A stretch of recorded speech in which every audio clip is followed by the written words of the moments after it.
Good evening to everyone present here. I welcome you all to today's panel discussion, a holistic review of learnings from regulatory observations and contemporary practice issues, strengthening professional judgment, insights into financial reporting, ethical conduct, and audit quality. So, before we get into it, I request all the members to come forward, please. Since it's a panel discussion, it will be very useful if all members will come forward. So we have our moderator CA V Sriram sir and panelist CA Mahesh Krishnan sir and CA DK Giridharan sir with us. Sir, I request all of you to kindly take the dice, sir.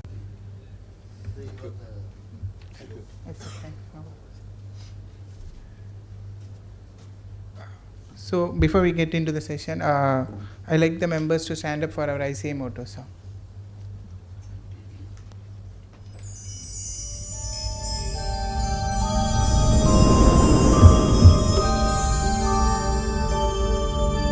य एष सुप्तेषु जाग्रति य एष सुप्तेषु जाग्रति कामं कामं कामं कामपुरुषो पुरुषो निर्मिमाणः निर्मिमाणः तदेव शुक्रं तद्ब्रह्मा तदेवामृतमुच्यते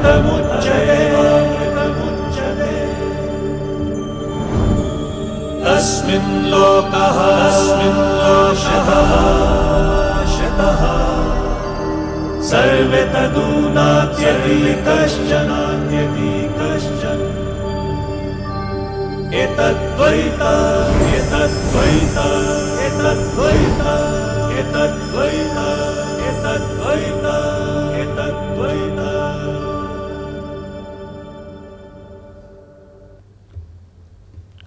Thank you. So before we get into session, I like to introduce our moderator and panelists of today panel discussion.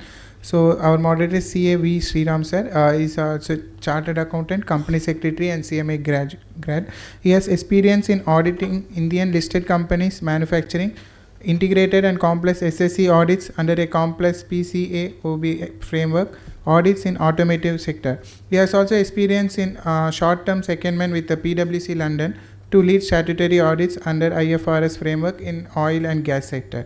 And we are our panelist CA Mahesh Krishnan sir. He specializes in providing assurance services and GAAP convergence services for companies spanning across various industries. He has almost 3 decades of experience in assurance and attest function, extensive statutory audit experience spanning across a sector of industries including automotive and its ancillary IT and industrial IT services. And he is also a grad CWA and CAMA UK past finalist and also completed DISA from ICA. And we have other panelist CA DK Giridharan sir. He is a chartered accountant who has experience in audit and assurance practice, 20 years in Price Waterhouse, and for the last 14 years with ASA and Associates. He has been mainly worked in sectors such as technology, telecom, automotive, and other manufacturing sectors. Sir, on behalf of SIRC, welcome you, sir, to today's session. And we to honor our panelists today, I invite CA Abdul Rashid Khan, sir, to kindly hand over the memento.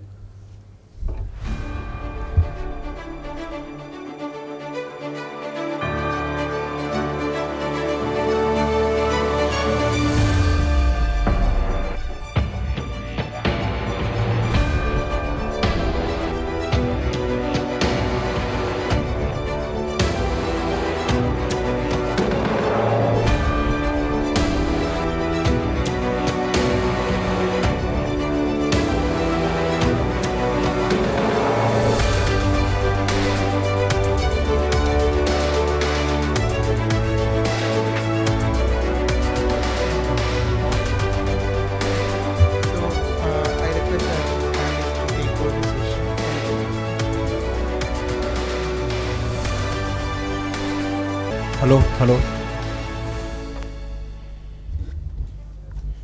So can we start? Hello. So good evening all.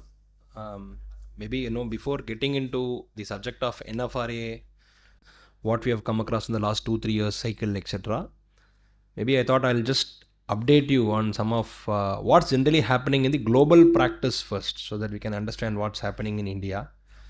So I think most of you would be aware there are various regulators. The term regulator means someone is regulating. It doesn't mean once we become a chartered accountant, once we sign a financial. I think just before that, how many of you are practicing chartered accountants here? How many of you are in industry? Can we have a show of hands? Practicing CS first.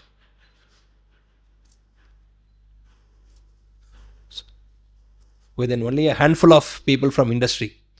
So then the session will be much more interesting if you ask us, because we have also prepared our cases, examples more from a practicing chartered accountant perspective only. And again, if there are any questions, feel free to ask. So there are a lot of regulators across the globe. You have something called PCAOB, basically all the US SEC restaurant companies, they are the regulator. You have UK, there's something called FRC, Financial Reporting Council. Basically, they regulate all the UK listed companies. Similarly, we have NFRA in India.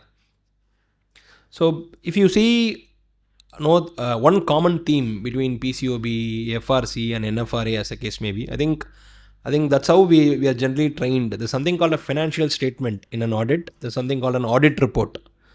But I think most of us kind of own, assuming you are a practicing chartered accountant, you kind of own the financial statements. Yes, it is very much needed. All the numbers, etc. Once you sign off, we take the because of the credibility, etc. We take comfort over the numbers. But what is very, very important in the whole auditing process is compliance with auditing standards. That is very, very key. So what is generally, if you see any of the observations, be it PCOB, be it FRC, be it NFRA, the challenge or the fundamental principle that is always highlighted by the regulators is, did you comply with auditing standards? As simple as that. I think that principle we should be very, very clear. Else the next 1.5 hours, 2 hours may not be really fruitful. Accounting standards are very important, starting from impairment, goodwill, deferred taxes, all are important. We are not saying no. But financial statements is the responsibility of management. We have to see whether they have complied with the applicable accounting framework. Auditing standards, we are the only person who is responsible.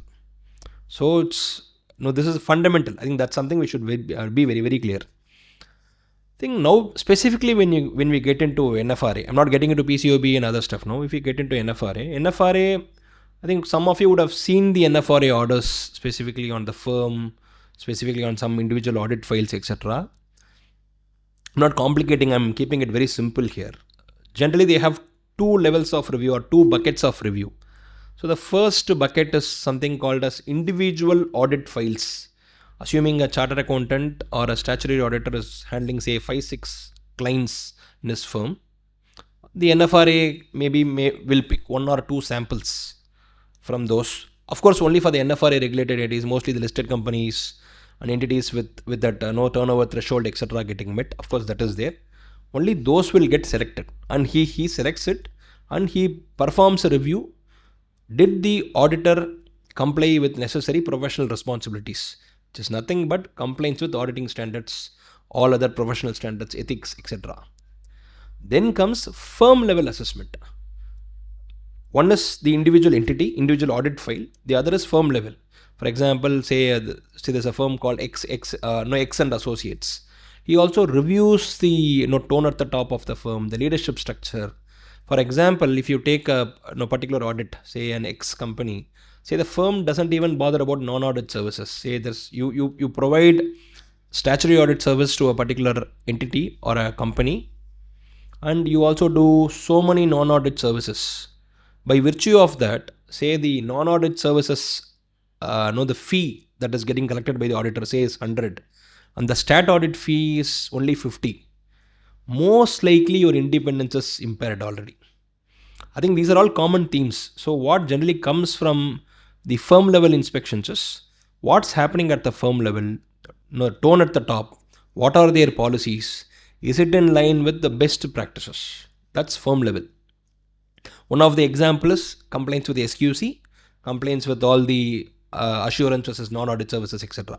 The second one being the individual audit files. That's where we thought we will spend more time today. So when we get into individual audit files, at least in the last 1.5 years, what we have seen specifically is NFRA is specifically focusing on three areas. Now, can anyone tell as to what are those three areas if you would have read any NFRA order in the last 1.5 years at least? No. So they are specifically focusing on ICFR of revenue, not focusing on revenue. So you have revenue from operations or revenue from contact with customers in your profit and loss. Their focus is on controls testing on revenue, because most of the engagements wherever ICFR is applicable, the controls testing is seen as a checklist exercise rather than mere complaints. Rather than understanding the entity, their various streams of revenue and auditing it. So that is one area. The second area is impairment of non-financial assets, something like property, plant and equipment, or you impair the whole company because of future cash flows being negative, etc. This is second area. The third area is very, very unique. I think most of the cases in the last 1.5 years has come in that area, which is on related party transactions. Again, it has lot of ambits within in these related party transactions. One is on complaints with the accounting standard, which is Ind AS 24 if it is Ind AS. Then you have an auditing standard on the same subject. You have multiple complaints under Companies Act. Section 177, audit committee need to do an omnibus approval for all RPT transactions. 188, 189 register loan to directors. Most of the observations what we have observed in the last 1 year are all in the in the area of these three, wherein they have gone through a full audit file and they have checked whether these are there. Let me take one example specifically on say impairment of maybe on a related party we have a lot of cases, but specifically on impairment. Say management, say you are looking into a company which is loss making. Something is not good, external factors are not very favorable, etc. Management is coming back with a cash flow statement, and the standard says generally anything more than 5 years is not justifiable. You should have solid reasons to have any cash flows more than 5 years, and see the assumptions, etc. In most of the audit files, what they've observed in their selection, they've only seen the management cash flows being documented in the audit file with no procedures being done. For example, last year revenue could have been 100. How can the company expect suddenly 200 in the next year? There could be valid reasons. They could have binding sales contract, they can have other customer agreements, etc. But did someone challenge it? Did someone really ask those questions? And even if those were asked, did someone really document in their audit work papers? That's the core fundamental area that they have challenged. So this is how the whole regulatory structure is in India, and this CA Institute also released some NFRA learnings. Maybe we'll also cover some topics from there. I thought maybe I'll set you this context in terms of what's happening globally, how the NFRA is looking into the reviews, firm level inspections, etc. before we get into the actual core subject. Any thoughts, sir? Yes, sir. Thanks, Sriram. Thanks, Mahesh, for finding the time, and all of you for coming in today. Above that, to SIRC for the opportunity. Audible? Huh? Yeah. I am 1989 qualified, so I will talk little generally as compared to Sriram. So basically, I thought I should start by saying that regulations have a value these days, even though they are painful. For example, the peer review certificate, it is a prerequisite nowadays. Clients expect it like a 141 eligibility letter, and for all listed company it is a prerequisite, and also for companies which are IPO bound. So, and also it has to be renewed once in 3 years, I suppose, and 6 months before it expires, you can apply. So, I come from a mid-sized firm called ASA and Associates. It has certain value because we go after listed company audits, and with rotation coming up, we feel it is valuable. But as you all know, it has got its own pain, in terms of getting it reviewed with the ICAI professionals or regulator, so to speak. So I want to just drive home that point that it has value, and I also want to give a Vivekananda quote. A lot of discussion about regulators, who's having the upper hand, which will prevail. Is it NFRA or ICAI? The circular which is given by NFRA will prevail, or the guidance of the institute and all that. So with all those discussion and controversy around it, I thought we should understand this. He says that any good idea has a ridicule first, then later opposition, and then final acceptance. So all those discussion around SA 600, 299 is coming to a settlement, and things about the 40 standards which NFRA has issued most likely would get notified with April 2026 and all that. So there is certain amount of reconciliation now, like the Vivekananda quote. Third thing I want to also mention is about the days we are living in VUCA world, where things are very volatile, uncertain, complex, ambiguous. So very difficult to take an audit through like in the 90s, in the 2025 or 26. We need a team to really do a audit which is compliant with all the auditing standards. So there are so many auditing standards and accounting standards. We have to ensure compliance. So as a team, we should proceed, and there are a lot of formalities in firm. I think my colleagues are coming from very organized setups, which has a lot of formalities inside the firm itself. Nowadays we have a lot of formalities in terms of do's and don'ts and all, which is kind of regulation.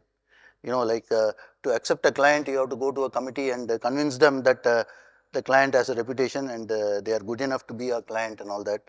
If you have a 143/12 case wanting to come as a client where an earlier audit firm has resigned, it's going to be all the more difficult to convince our colleagues in the acceptance committee and all that. So things like that are there.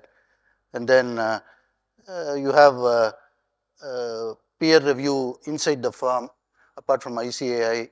If you are a network firm of a global firm, you have that network auditor coming and breathing down your throat and stuff like that. And these are the months when my colleagues will acknowledge and appreciate that there are Ajar reviews we are all subjected to. So that is order of the day, and we have to live with it. And all the more if you have to do complex audits, you have to undergo a certification. I understand institute has started a certification course on NBFC. So when I was reading the NFRA orders, they are riddled with problems in the financial sector, especially comments about ECL and all that stuff. So good that CA Institute has brought an initiative like this to start a course on NBFC or certification. I think some of the bigger firms have this rule or regulation. If you want to do an audit in oil and gas, or a telecom, or a FS sector, bank, or treasury audit, you have to do the training and get a certificate. Then only you are entitled to appropriately service clients. So such things have come about. And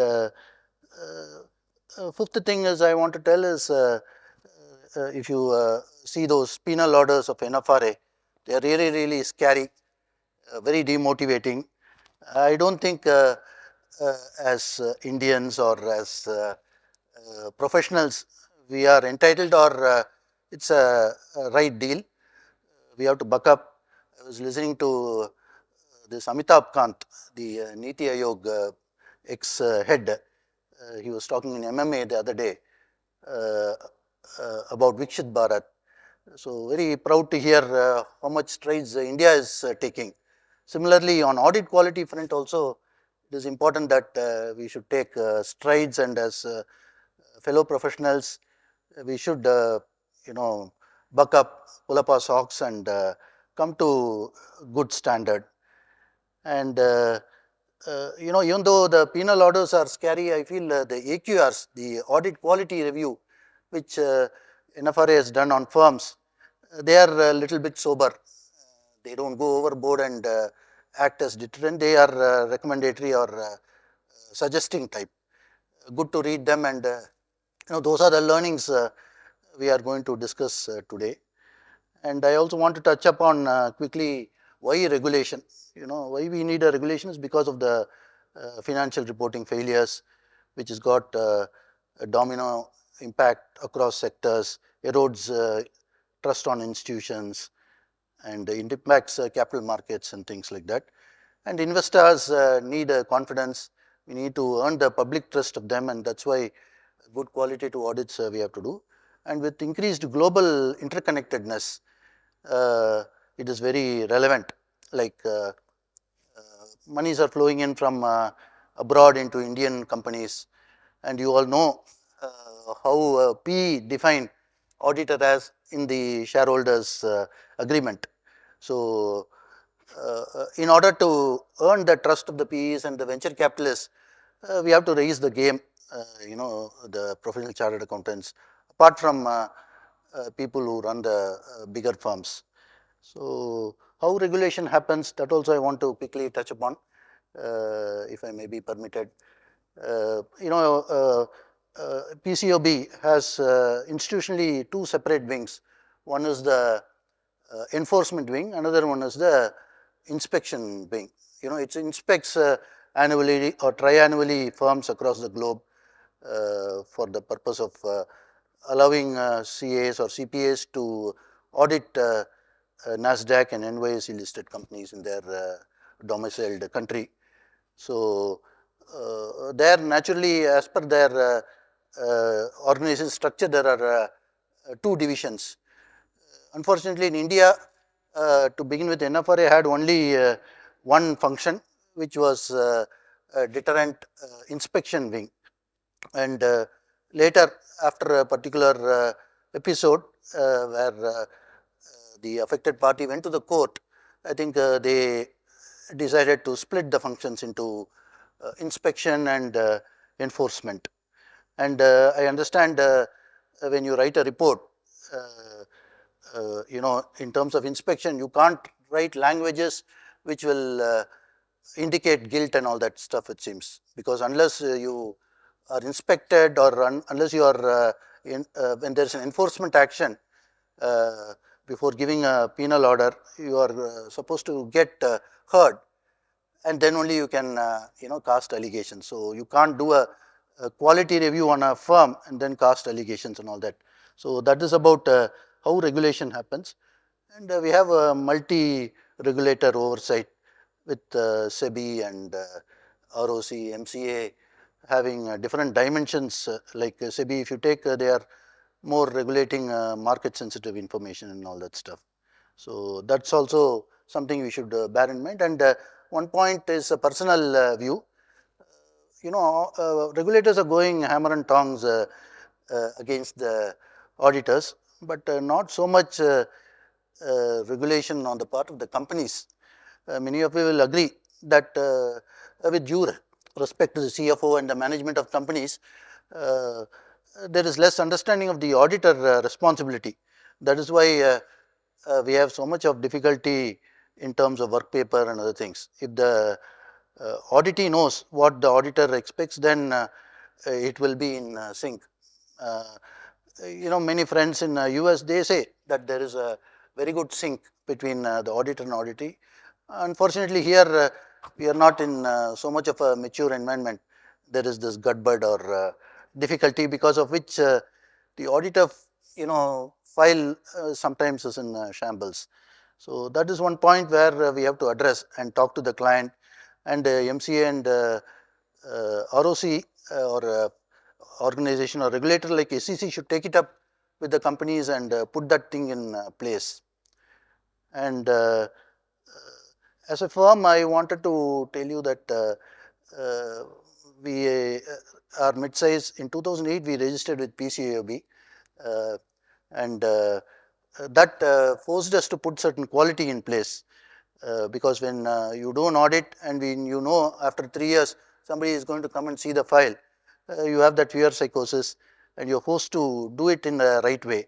So that helped us. And first inspection, we have gone through 4 inspections so far, normal inspection, and it's gone off okay. I can't say well when you are going to get reviewed by regulator, nothing is good. It has gone off okay. First time we got one comment, and then later there were certain comments which they gave relating to controls especially, and certain other topics. The first time was high time of my career, because I joined from PwC, and my founding partners were really expecting how it will go, and there was only one comment. We did hard work and took care, but that one comment was relating to some words in engagement letter. Uh, PCOB attaches significant importance on independence. That is the biggest difference between the Indian gas and the US gas. We had said that our relationship in the judgment of the auditor or the firm is independent, and they said you can't have the words in your professional judgment. Your independence should be without qualification. So that's something which I wanted to share here, because every word with the regulators is significant, and it was a learning. And last 4 inspections we have learnt a lot. In PCOB, how it works is you get reviewed, and based on the comment the issue, you have to remediate things and all that stuff, which helped us put some quality in place.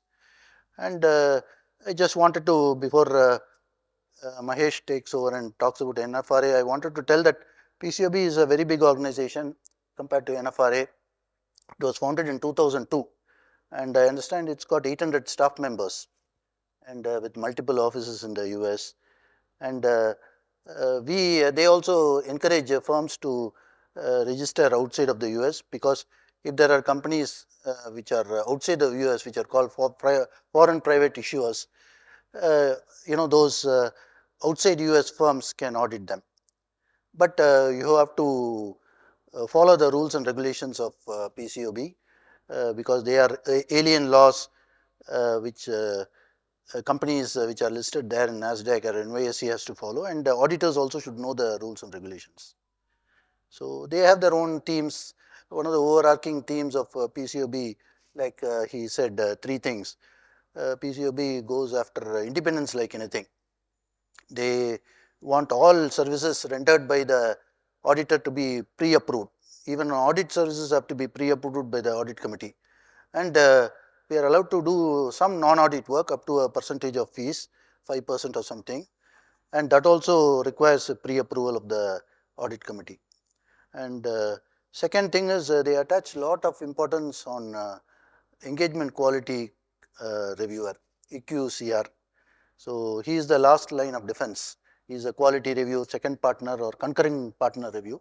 So they feel that not second line, he is the final line of defense. So they feel that final line of defense, if it is not working well, then the goal will be scored, and the risk that the auditor will issue a non-compliant audit opinion is higher. So this is a little bit I wanted to share to begin with.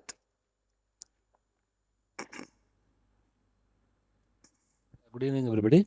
I think what Sriram and Mr. Giri told is very, very relevant. Sriram did mention about the importance of auditing standards, audit quality. So he did ask a question, but at the time I was posting for the photograph. So I think most of you who raised the hands are practicing, right? Okay. How many of you who are practicing are affected by NFRA? Good. So we have nobody here who is affected by NFRA, notwithstanding that, or in the income tax, now new term has been used, notwithstanding some other term, notwithstanding or whatever it is, all of you have come here, so very happy to have you all here. I think the common force that drives all of us, whatever type of practice that we are doing, is audit quality. So let us compare us audit professionals with the medical profession. So we are at home, we are cutting some vegetables. Hopefully we are all cutting some vegetables somewhere and get a slightly larger cut. We have to immediately go to the nearest hospital. Will you go to a large hospital, or will you go to a medium size, or there is a quick clinic nearby? Wherever you go, won't you expect certain basic qualitative methodologies to be followed? The person should have a gloves. If they are going to take a syringe and poke you with it, it should be a new one. They have to remove it in front of you. The needle should be new. They have to disinfect that place. Very similarly, auditors also professionals. Whatever audit we do, whether it is a large MNC, large listed company, public company, private company, sole proprietorship, or trust, charitable institution, where more public importance is there, because people are giving to charity. Leave the moral aspect. Even there, funds are there. So in all these places, it is important that the audit quality is maintained, because all these standards have evolved, just like our Puranas and all those things, not just by copying international standards, but somewhere somewhere somebody has got something. These are all basically controls. These are all controls. We call about risk control matrix for the audit process, all the processes, payroll process, everything.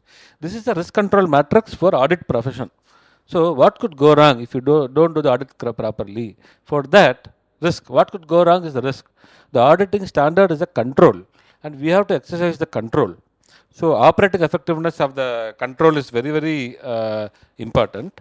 And for that operating effectiveness, you should have what you call entity level controls. That is exactly what SQC is there. SQC is now split into SQM1 and SQM2. In the next year onwards, it is mandatory. All these things are there. So it's very important for us to recognize that. One more aspect, when you are doing medium enterprises, small enterprises, the person on the other side believes that we are the Apat Bandhavan. We will take care of everything, right? So how much responsibility is there on all of us? In a larger company, they'll know we are talking about absolute assurance, reasonable assurance, limited assurance, all those things are there, terms are there in the audit report. But when the person, supposing something mistake is there, sir, sir, I thought I believed in you completely. He's saying that, right? Are you all ready to take that responsibility? 100%. So we all have to go to the repercussions and come back. But if something happens, similarly, professional skepticism, we all keep saying professional skepticism is very important, but we should think, supposing a fraud happens, a scenario, hypothetical scenario, supposing a fraud happens, then at that time what will happen? Somebody will start questioning. Even the client will ask questioning, sir, yes sir, bank confirmation vaangaliya. So then the direct confirmation, everything will start. They will start questioning us. Then they will go and read the auditing standard and tell us, sir, sir, direct confirmation, you didn't get direct confirmation. So here we are having strengthening judgment, insights, review of learning from regulatory. So learning from regulatory will only give fines. They will only give you penalty, cane. But from that, what do we learn? How do we correct ourselves is what we are talking about today. We had sessions here on auditing standards, what to follow and all those things. But this is the reverse process. So, but having said that, we are here again coming back to audit quality. I'll quickly touch upon NFRA. What is NFRA? What it is? Basically, NFRA is like Girish was telling, PCOAB. PCOAB came out of Enron, the big scandal, financial scandal. Then they started PCOAB. Today, if you see, I think the US administration is trying to shut down PCOAB. I think the new president or the old president, Trump, is trying to say, let us shut down PCOAB for his own good reasons, we don't know. But like PCOAB, NFRA is here in India. It's an oversight body, independent oversight body. In your own, our institute, we have a lot of reviews, peer review, FRRB, quality review board and all those things. QRB and NFRA are complementary. What is done by NFRA will not be done by QRB. What is done by QRB will not be done by NFRA. So public interest companies are taken by NFRA. But having said that, what we find is NFRA is little more deeper, little more, they are giving more skepticism from their side when they come and do the work and all those things. So it was basically a quasi-judicial body. It was there. Earlier also you had something called NACAS. It was there in 1956 Act. Now 2013, you have section 132 which says that NFRA, that is the power in which NFRA was set up. And in 2019, if I'm not mistaken, 1st July, Institute invited our Prime Minister to come and speak. He gave a very good pat on the back first. He said his signature of a chartered accountant is much more powerful than the Prime Minister's signature. He said, having said that, he expressed certain disappointment and paved the way in his speech to what is NFRA today. So I think that's how it started and all those things. And then people did decide on this oversight body is required. A lot of ifs and buts, whether we should have it or not, and all those things. And one of the aspects in NACAS was more on advisory on accounting standards. But this is National Financial Reporting Authority. Financial reporting goes to accounting standards and auditing standards, as you rightly said.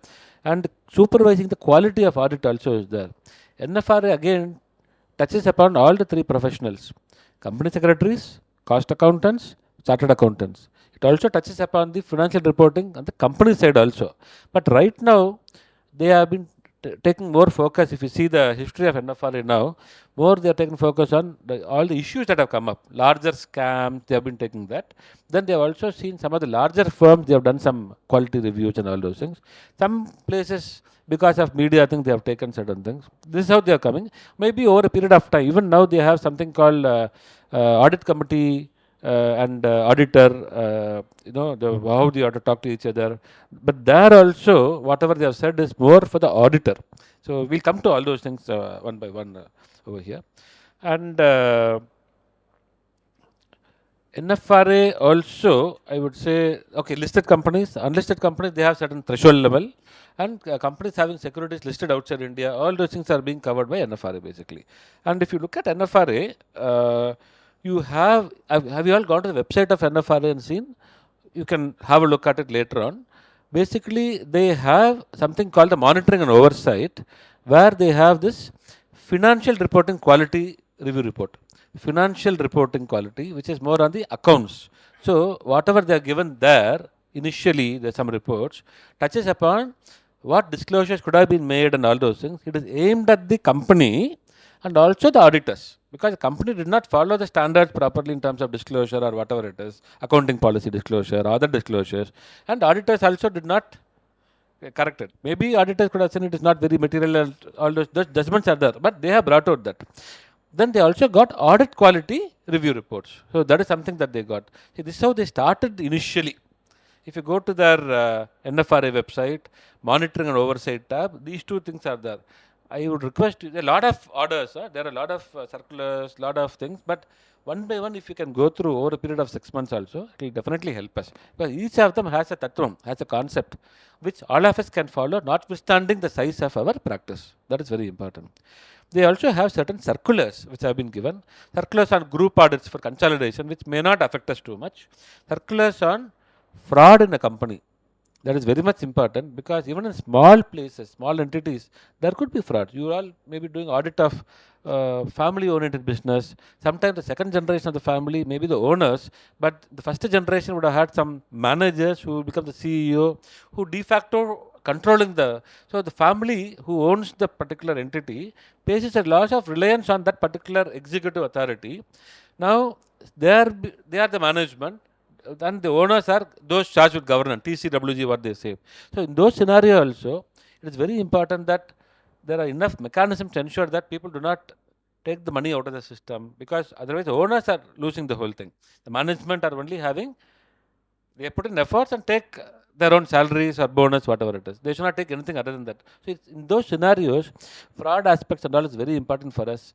Going through some of these circulars will help us in at least tightening our belt, lifting our socks, I would say. And you also have inspection reports, which are very, very important. And then, as Mr. Giri said, because of the inspection reports, debarment notices, fine, all those things are there. They also have stakeholder outreach and engagement and all those things. in which they also talked about audit committee and auditor, where they talked about how you have to look at accounting estimates, that the expected credit loss model, provision. ECL is a new thing, India's expected credit loss model. But always we had this provision for receivables, which we used to always argue with the clients. Provision porada, is it sufficient? The same thing, little more forward looking, they have brought it in the India's. So that, how do we look at it? How do they look? That aspect has been touched upon.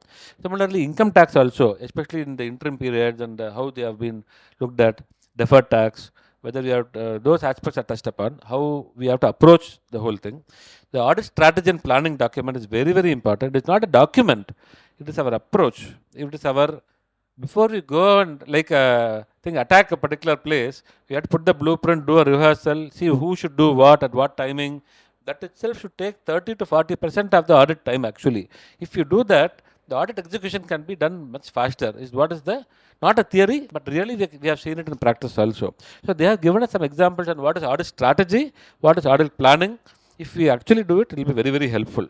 And related party transactions, how to have our skepticism, what are the pointers to be seen, and also again accounting estimates and judgments in terms of impairment and all those things. So these are the places where they have touched upon. Very, very important, these documents. You like to go through that, and there are also other places where they have not, some places they are looked into segment reporting and other things also. Though we may say segment reporting is only information and disclosures, nevertheless sometimes it is very, very important also. They are asking us to place more focus on these type of areas and other things. So this is what in nutshell the NFRA is about. And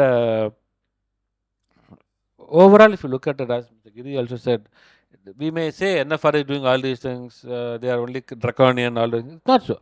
Ultimately, if you look at in the last 6 years, we are having more discussion on audit quality. We are all improving ourselves.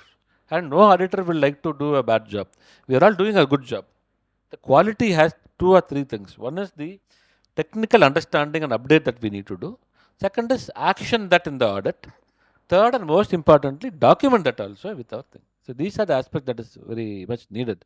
That is what we are going to discuss in some case studies and all today. And I'll leave it to Sriram to continue over here. Thank you.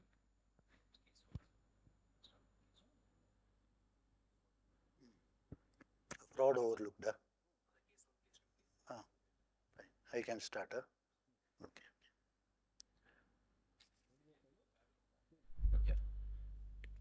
So what we have done is, we have gone through, because if you get into the NFRA website, there are lot many cases.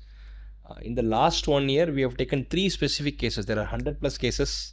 We have filtered over the weekend, and we have taken 3 cases so that we can make it very impactful in terms of what are generally observed, what are the common themes that are coming there, and how that can be translated into audit procedure, better audit procedures from now on. So that is what we have focused. So we have 3 case studies. We will take one each and we can take it forward. Yeah. What is it? First case study, what Sriram has articulated is where fraud is overlooked. As Mahesh also told, fraud is a reality nowadays.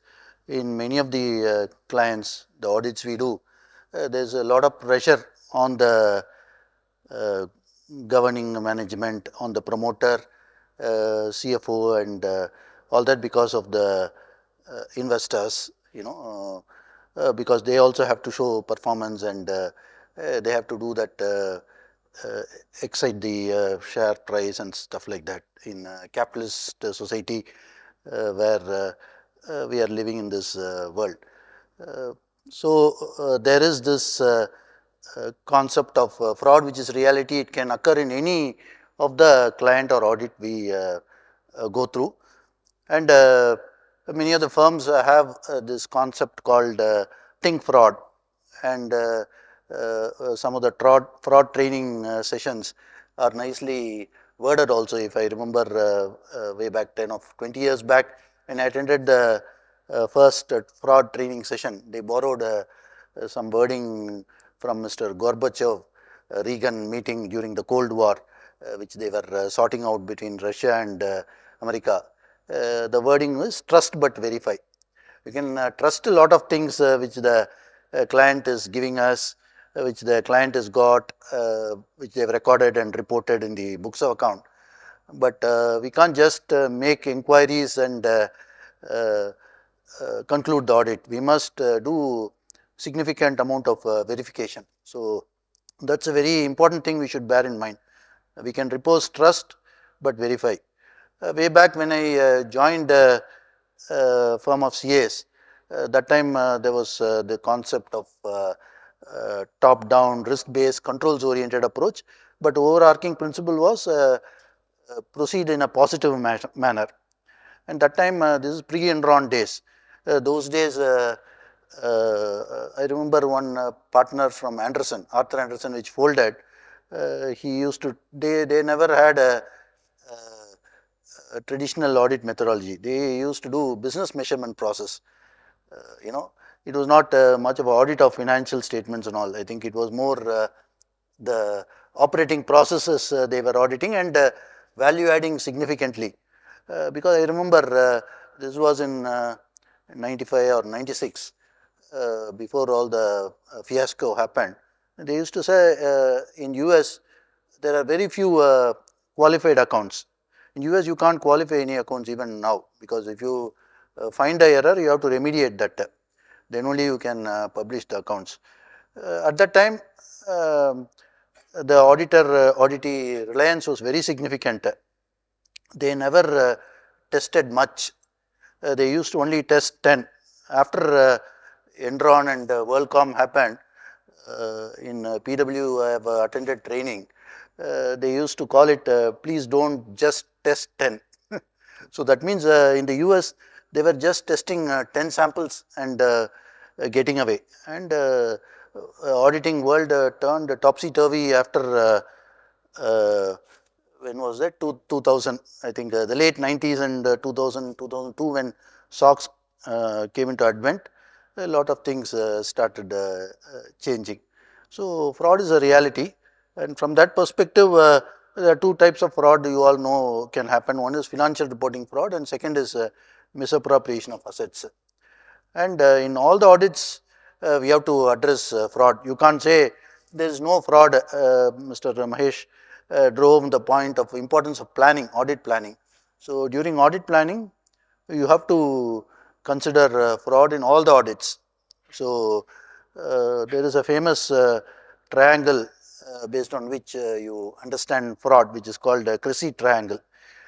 Some of you which you are listening or hearing for the first time, please Google and see.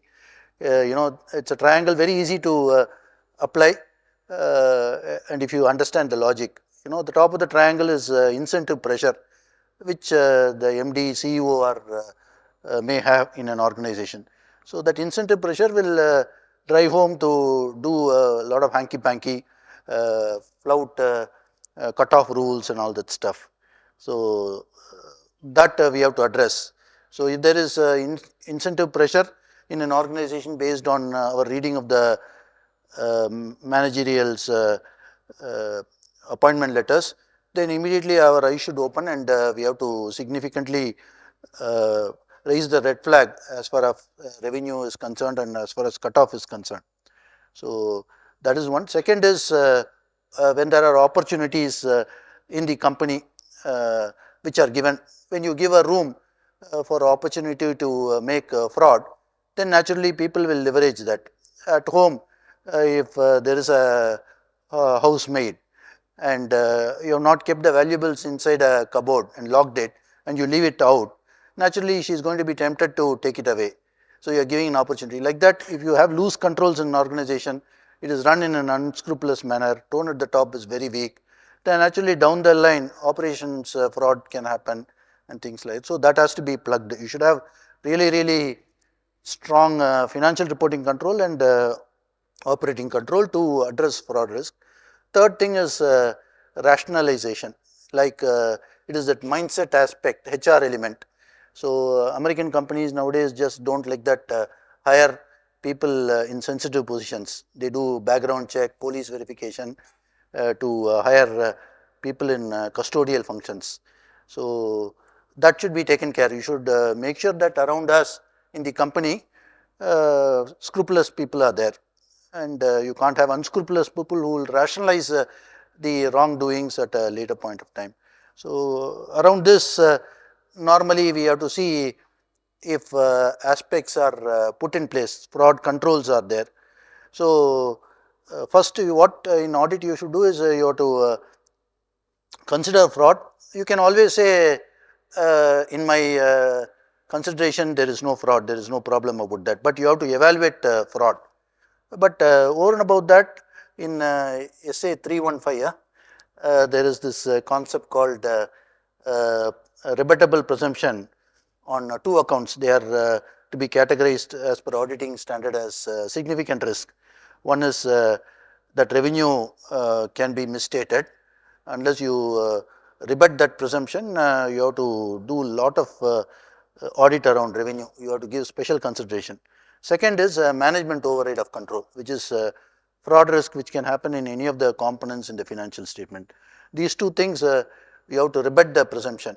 So if you don't rebut the presumption that there is fraud risk, you are supposed to do a good amount of work centering around those two aspects. So these are the two things where fraud can happen, how to address fraud risk. Third thing is how to diagnose fraud. So you have to do a lot of analytics. Unusual trends can highlight frauds. Like the audit planning stage, you have to do preliminary analytical review. Auditing is about expectation. When you start the year for audit or a quarter for audit, nowadays there are a lot of information on the public domain. If you are say auditing Mahindra, you know how the peer companies are performing. So you should have that in mind, have that expectation on top, and you do the number analysis. Anything which is going outside that ambit number, which is outlier, you have to flag off and take a deep dive. So that is very important. We have to consider unusual trends, unexpected relationship, inconsistent ratios. All those things have to be done, and we have to make inquiries with the management, with the audit committee, with the internal auditor, down the level. For that, I think there are checklists. There are some standard questions which are required to be taken care. And then most importantly, on estimates, there can be frauds. You know, like estimates are about uncertainty, it's about complexity, it's about subjectivity, it's about management bias. So for example, in accounts receivable, if we are supposed to review aged data, we have to grapple with whether that has to be provided or not. So which is very subjective thing. Client would say money will come, whereas auditor will think or he will have two views about it. He may toe the line of the management, or he will have a difference of view. You have to do a lot of work to see the client's view if the money will come. If you have done all those work and if you have a difference of view, then you tell the client, you know, make the provision and things like that. So estimation is a very significant thing where there can be a fraud, you know, there can be a management bias, things like that. Second thing is on RPT, you know, because as both of them reiterated, it is the transaction is between two known parties, so they can engineer and design according to their whims and fancy. If I and Mahesh are related, then we can design between amongst us in whatsoever manner we want it to be done to suit our EBITDA and stuff like that. So auditor has to take precaution from that account. Third thing is about revenue. I told about revenue that it is assumed fraud risk unless you rebut it. Fourth is about JV testing. You know, especially in this ERP world, when there is SAP and Oracle functioning in companies, the importance of digital is very important. You know, if you want to go IPO and want to list companies in NASDAQ, NYSE, or in BSE or NSE, the regulators, that is SEBI, doesn't want much of a manual intervention in transaction processing. They would like to have a lot of controls around access. They want everything to be automated. That is the norm of the day. So from that perspective, having a manual entry in GL is all sin nowadays, or a no-no. that has to be focused by the client. And at year end, you have to see what transactions are posted, who has posted. Way back when I was doing Airtel audit in 2006 or 7, when they had just listed, and I used to take care of mobility and landline audits in Tamil Nadu and rest of TN. Suddenly one day from PW Delhi, there was a instruction which came, which said that please see who are all posting entries in the books. It should be only done by the temp, not by the GM, manager or CFO.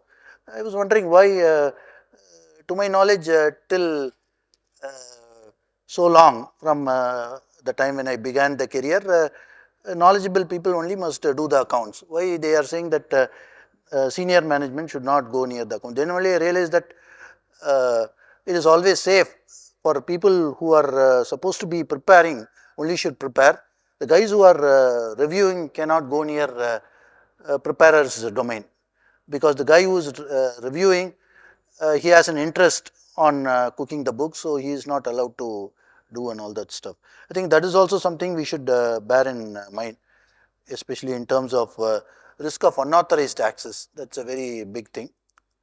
So this is about addressing fraud, and the standard in many places says that we should have this professional skepticism in mind. You need not be very skeptical, but we should have a moderate tempered skepticism. You need not think that the client is a fraudster or he is a thief. That is not right. You should have some positivity, but you can't give over reliance on what management does. So what NFRA has seen over the years is that in these time from 2018 or 19 to date, they feel that auditors are not highlighting the reporting of fraud on time. So from that perspective, they have issued a circular in 2023. So they say that the obligations for the auditor is on 4 account in the law which we are following. Under section 143(12), we are supposed to report to the central government when there are suspicion of fraud or when fraud has occurred. Second is Rule 13 of Company Auditor and Auditors Rule 2014, that prescribes the reporting methodology. Third thing, in fraud, when fraud is there or not there, we are supposed to confirm on the CARO. That is one. And SA 240 says we should have professional skepticism to address fraud risk. And there is a lot of controversy around the circular. There is a guidance note which says one thing and the circular says another thing. I will not go into that.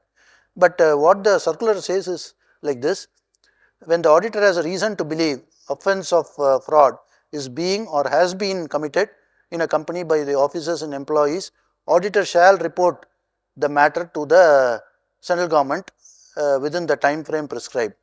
So they say that if you come to know of the fraud, within 2 days you have to report to the board, and if you don't hear from the board for 45 days, then within 15 days you have to go and report to the central government through the ADT 4 filing.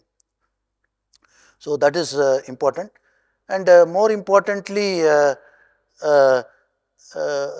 are not required to report fraud when we listen to rumors or when we hear about a fraud in the company in media and all. That is not the thing. That is not the objective of the circular. It says that in the course of the professional duty of the auditor, that is one word they are using in the circular.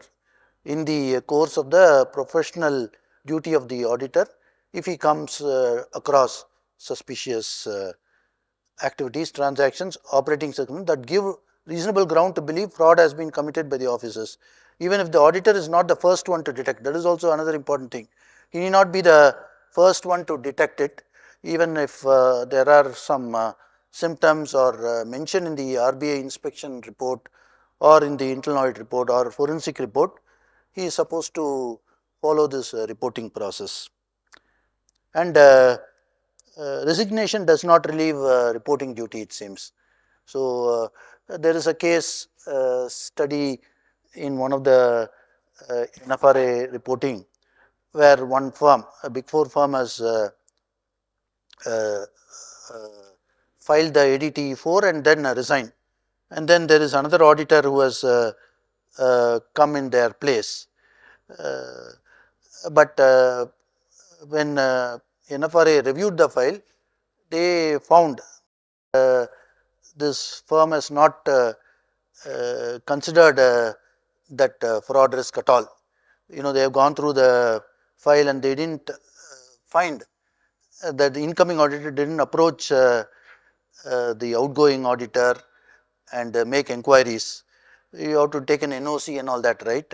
When you, I think objective of the NOC is that you are supposed to understand the integrity of your company which you are proposing to audit. So that and all is not rightly dated. I think they have accepted appointment before the NOC was dated. Those and all the NFRA has nitpicked and they have set out in the order. And they have mentioned that even this ADT4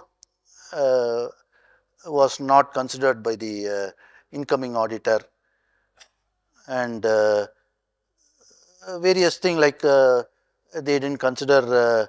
This is about this company where this case has happened is about financial sector. So a lot of things about end use, there are problems about business rationale for sanction of loan, there is a problem, that the ECL procedure following was not in appropriate shape, and SA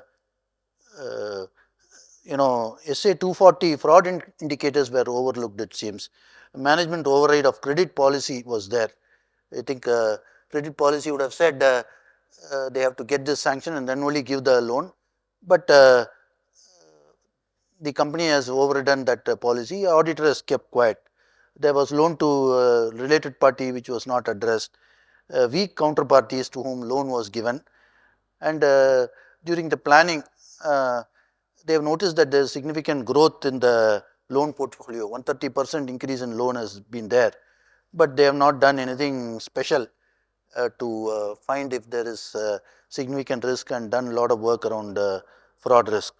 ECL was only an arithmetical accuracy check, and EQCR deficient. EQCR or the second partner only filled a checklist and kept. He didn't really work with the team and improve the quality and things like that. And one small thing I want to mention here and conclude as far as fraud is concerned, and then my colleague panelists can add. There is this Mahesh mentioned about a series in NFRA which mentions about audit committee and auditor engagement. So there are a few things they are setting out, especially about ECL. ECL is a very difficult thing, and normal auditor will find it very difficult to get a hang of it, and that's why he has to rely on the expert. ECL can be vetted only by an expert. He is prepared by an expert and can be vetted by an expert, especially in FS sector. Normal ECL in a manufacturing concern, service concern, a traditional auditor can do, but in a bank or a NBFC, it has to be, you have to rely on expert work. So there you have to consider whether the expert is competent, whether he is capable, whether he had a objective frame of mind, whether he is an independent guy. All those things should be factored in. And bare minimum work the traditional auditor should do with regard to ECL it is setting out. It seems there is something called back testing and benchmarking ECL that should be tested. So when for example there is a concept called information produced by the entity in auditing standard. So if I want to test provision for doubtful debts, what I do, I basically first take the aging report from accounts receivable. You can't just blindly rely on any report management gives. Nowadays you have to test integrity or data appropriateness of the report we get. based on which provision is made. We have to back test the age with the invoices. We have to see whether aging is appropriate. So that back test is important in ECL also. There is something called backstop indicators. We have to make sure that they are consistent. I think this 30 days overdue or 60 days overdue, 90 days overdue are all backstop indicators, it seems. Those we have to be consistent. And there is a concept called management review control nowadays. All these complex areas in company should be reviewed by senior management, that they are appropriate. They also have to expect that it should be like this provision or a variance, and then they have to review it and bless that audit schedule or a management report, then only give it to the auditor. If that is not working, then it is a weak control. So that MRC, management review control, is a very, very significant thing nowadays. That should happen. ECL should be reviewed by the governing people. And then I told about expert. There is something called forward looking information in ECL. So the FLIs should be considered, like how the macroeconomic indicators have a relationship with your probability of default, or the 2-3 things, inputs which are required for ECL, they should be in sync, it seems. And there should not be no bias, and data integrity should be there. So this is very, very important, and ECL is not a mechanical model. A lot of judgment and professional skepticism and robust challenging by the auditor should be there. The AC oversight should be there. It is very high risk. You can't just like in the case study, they just only did arithmetical accuracy and they relied on management working. That should not be the case, and senior auditor involvement is required. So this is what I wanted to mention, and since related party also is there, I think he is going to touch upon RPT. That also should be considered as far as fraud risk is concerned. So thanks, sir. So maybe just to summarize in some of the points that came out of this case study specifically. I think it covered all the audit procedures, etc. I think what maybe I'll just give some facts. Maybe I'll slightly go to the prefix of this whole case. What really happened is, the company is a loss-making company, and the company is having a huge deferred tax asset. So net today it's a loss-making company. Whether there will be a future taxable income when the deferred tax asset gets realized, I think that is a more important question. As he touched already, from a SA 240 perspective, always a management is in a unique position to commit fraud. It's a very standard line that is there in SA 240. It also speaks about two things. As he told, management override of controls, which can never be rebutted, ideally.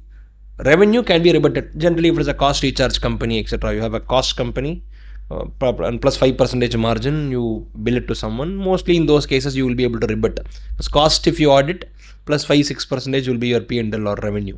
So but most likely even that cannot be rebutted. Most likely both cannot be rebutted, but revenues 1% can be rebutted, because how many cost recharge companies you have? So in that way, so you will not be able to rebut.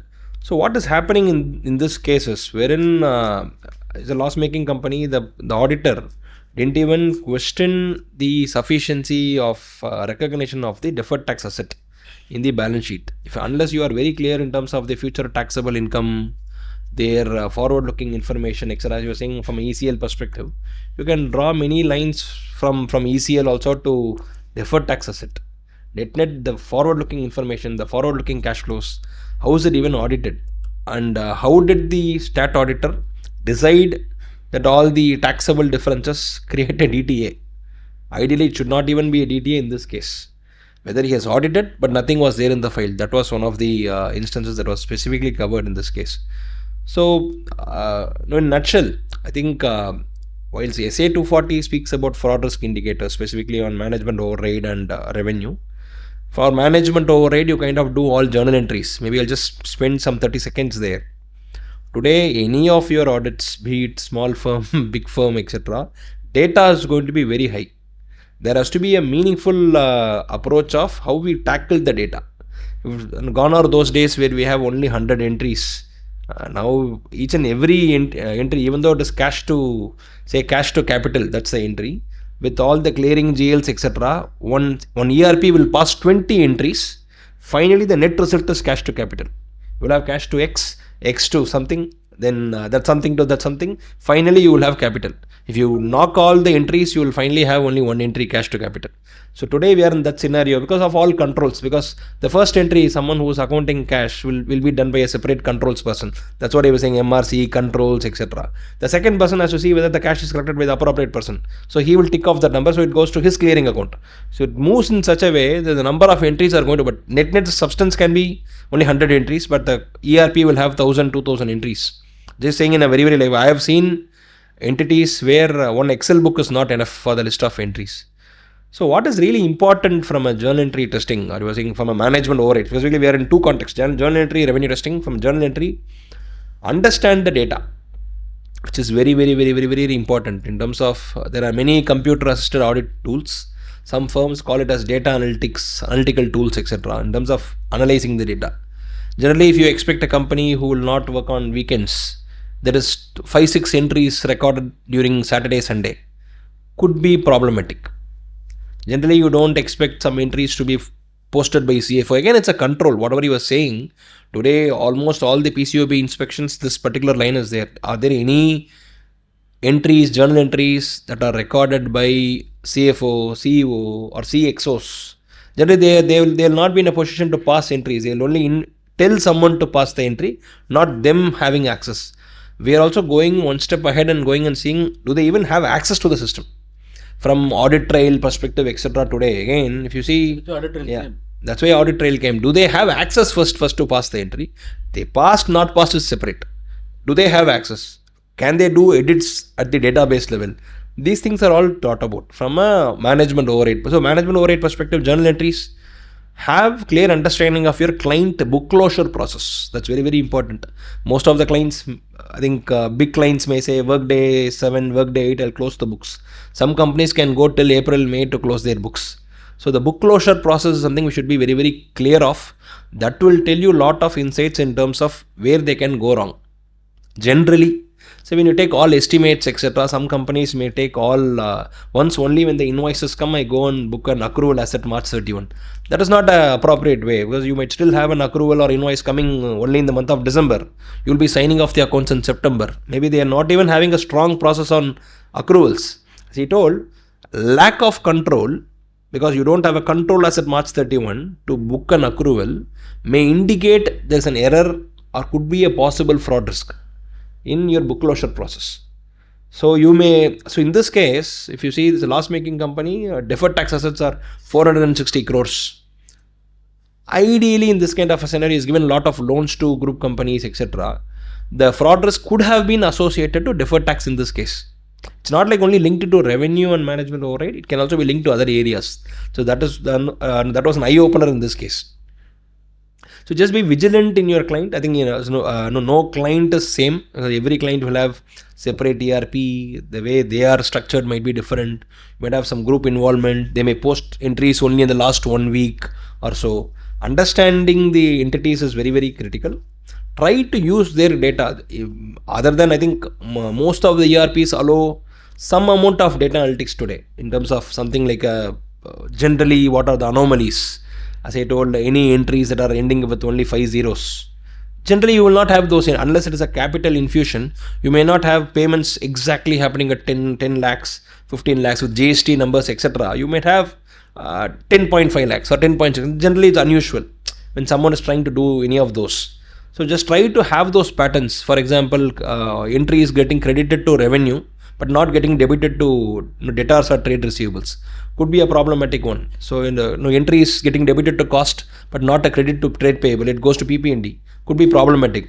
Have ways and means to identify these kind of entries so that testing all the 2000 entries is impossible. But identifying those entries, what can go wrong with your understanding is very much possible. If you come to those 5-6 entries, selective entries where things can go wrong, then naturally the audit process will be very smooth. I think that's where the data analysis is much, much important. Sometimes if the data is very high, just ensure you start ahead in the process so that you are able to really invest time with your client so that there are no issues, challenges, etc. Just to add on this same fraud subject, we were talking about the reporting on fraud and all those things, fraud risk indicators. Do you think the auditor is responsible to find the fraud? No. We are not responsible to find the fraud. Okay. Our audit report, as I said earlier, there is 3 levels of confidence that we can give to the user. Assurance, absolute assurance, true and correct. We used to give it in the certificates and all earlier. Our audit reports don't give true and correct. We say true and fair. That is called a reasonable assurance. There is also something called negative assurance. So somebody asked me, Sriram is coming to office every day on time. 100% he is not coming on time. Huh? It is true and correct from my side. I am giving absolute assurance to you that he is not coming on time. The end result is different, whether he is coming on time or not, but I am giving the 100% he is not coming on time. I am giving you 100%. If I say I am not aware whether he is coming on time correctly, it's a limited assurance. It's a double negative. I am not aware whether it's coming late. Late is negative. I am not aware. Not aware is negative. Double negative is a limited assurance, which we use in our review reports. More or less, he comes correctly on time. It's a reasonable assurance that I'm giving. In our audit reports, we give reasonable assurance. In our review reports, we give limited assurance. In certificates, in some cases, actually, you're not supposed to give absolute assurance. The guidance note also says you can never give absolute assurance because of many factors. But some places, because even if you say this export sales is 100% correct as per the books of accounts, then for the books of accounts itself, you are given only reasonable assurance. So how can you say this is 100%? You cannot say that. So absolute assurance is very, very dangerous. If anybody has true and correct rubber stamp used to have earlier, please throw it away. So now, when you talk about fraud, our audit report also says we have a reasonable assurance that the audit or the financial statements are free from material misstatements due to fraud or error. So you are saying, you yourself are saying, we are giving a reasonable assurance that material misstatements are not there due to fraud or error. Therinjo, theriyamalyo. So that's what you are saying. So fraud is very much part of our curriculum. It is very much in scope. So if you think fraud is not part of my syllabus, first question compulsory it will come. So we have to be careful. And just to add, as we said, fraud risk indicators we have to see. Like Giri sir correctly said, the company, does it talk about fraud to the environment generally? Posh, people talk about posh. In many companies, they say, they give seminars on posh, they give a lot of things on posh, they put banners. So there's a system of anti-fraud controls. Are they giving, we are a company of integrity, the top-down approach, is it coming there? That is something that we have to see. That is important. Similarly, what you have something called management, TCWG. We have to ask the management, have you done anti-fraud controls? Controls in the process controls, payroll and all. If there's, you ask a CFO, if there's a fraud that is happening in the company, how will you stop it? What are the controls? Have that management, if the management is different from TCWG, I differentiated both earlier, it could be same also. If it is different, how does the management tell the TCWG that they are having certain anti-fraud controls? Do they have it or not? But if they're not talking about it at all, then the environment is little bleak. That itself you have to inform the TCWG. So these aspects we have to keep in mind, whether whatever type of audits you are doing, you should go and ask your people. If some scenario happens, how will you take? Then they'll give you a story. You don't have to say, are you fraud compliant? Nobody can be fraud compliant. But you have to bring in some questions to understand the scenario and accordingly devise your audit report and see. If you don't talk about it at all, tomorrow a fraud occurs, then they will start asking you questions. That is something which is very important. I just thought I'll touch upon that also. Thank you. Yeah, and talking about anti-fraud controls, this all of us would have noticed. In promoter-driven company, the promoter himself is interested in ensuring his interests are protected. So there will be anti-fraud controls in operations. He would have planted his men at various sensitive points, and I feel sometimes it is easier to audit and not encounter fraud in promoter driven companies as compared to professionally run companies. There is risk in professionally run companies also. I am taking some names, I am sorry. I don't know whether that person is relevant or he is still alive. For example, ILFS, it was all run by very highly educated graduates, the IIM and ISB educated people. But see what is the fate, maybe the greed, all those drove them to land up the company and themselves in such a fate. So sometimes really if you think and see, promoter driven companies are better as compared to professionally run. But a promoter will have EBITDA pressures and all that. Still, he may like to show some sales in one quarter. He may not have the proof of dispatch (POD), but still he would like to push the sale and show the EBITDA and please the investor and all that. So the anti-fraud controls, as Mahesh said, will be very visible in promoter-driven companies very well. We'll take one more case from NFRA. This is a particular large company, media company, where the auditor has given the clean report for 2 years. So what has happened is, I'll just give a general background of the case itself. There are about 200 crores of fixed deposit. Suddenly it disappeared one day. And then later on, some of the group companies, the promoter group companies, said this was by mistake given to the bank has sent it to our account. So we are repaying it back to you. And it came back. Within 2-3 months, it has all come back. So no problem. The money went out, money came back. For that thing, interest and all was also given by the those companies and all those things. This is how the situation that has happened. But then, when this particular case was taken suo moto by NFRA, it was not given by any particular suo moto. They took up and went through the audit files and all.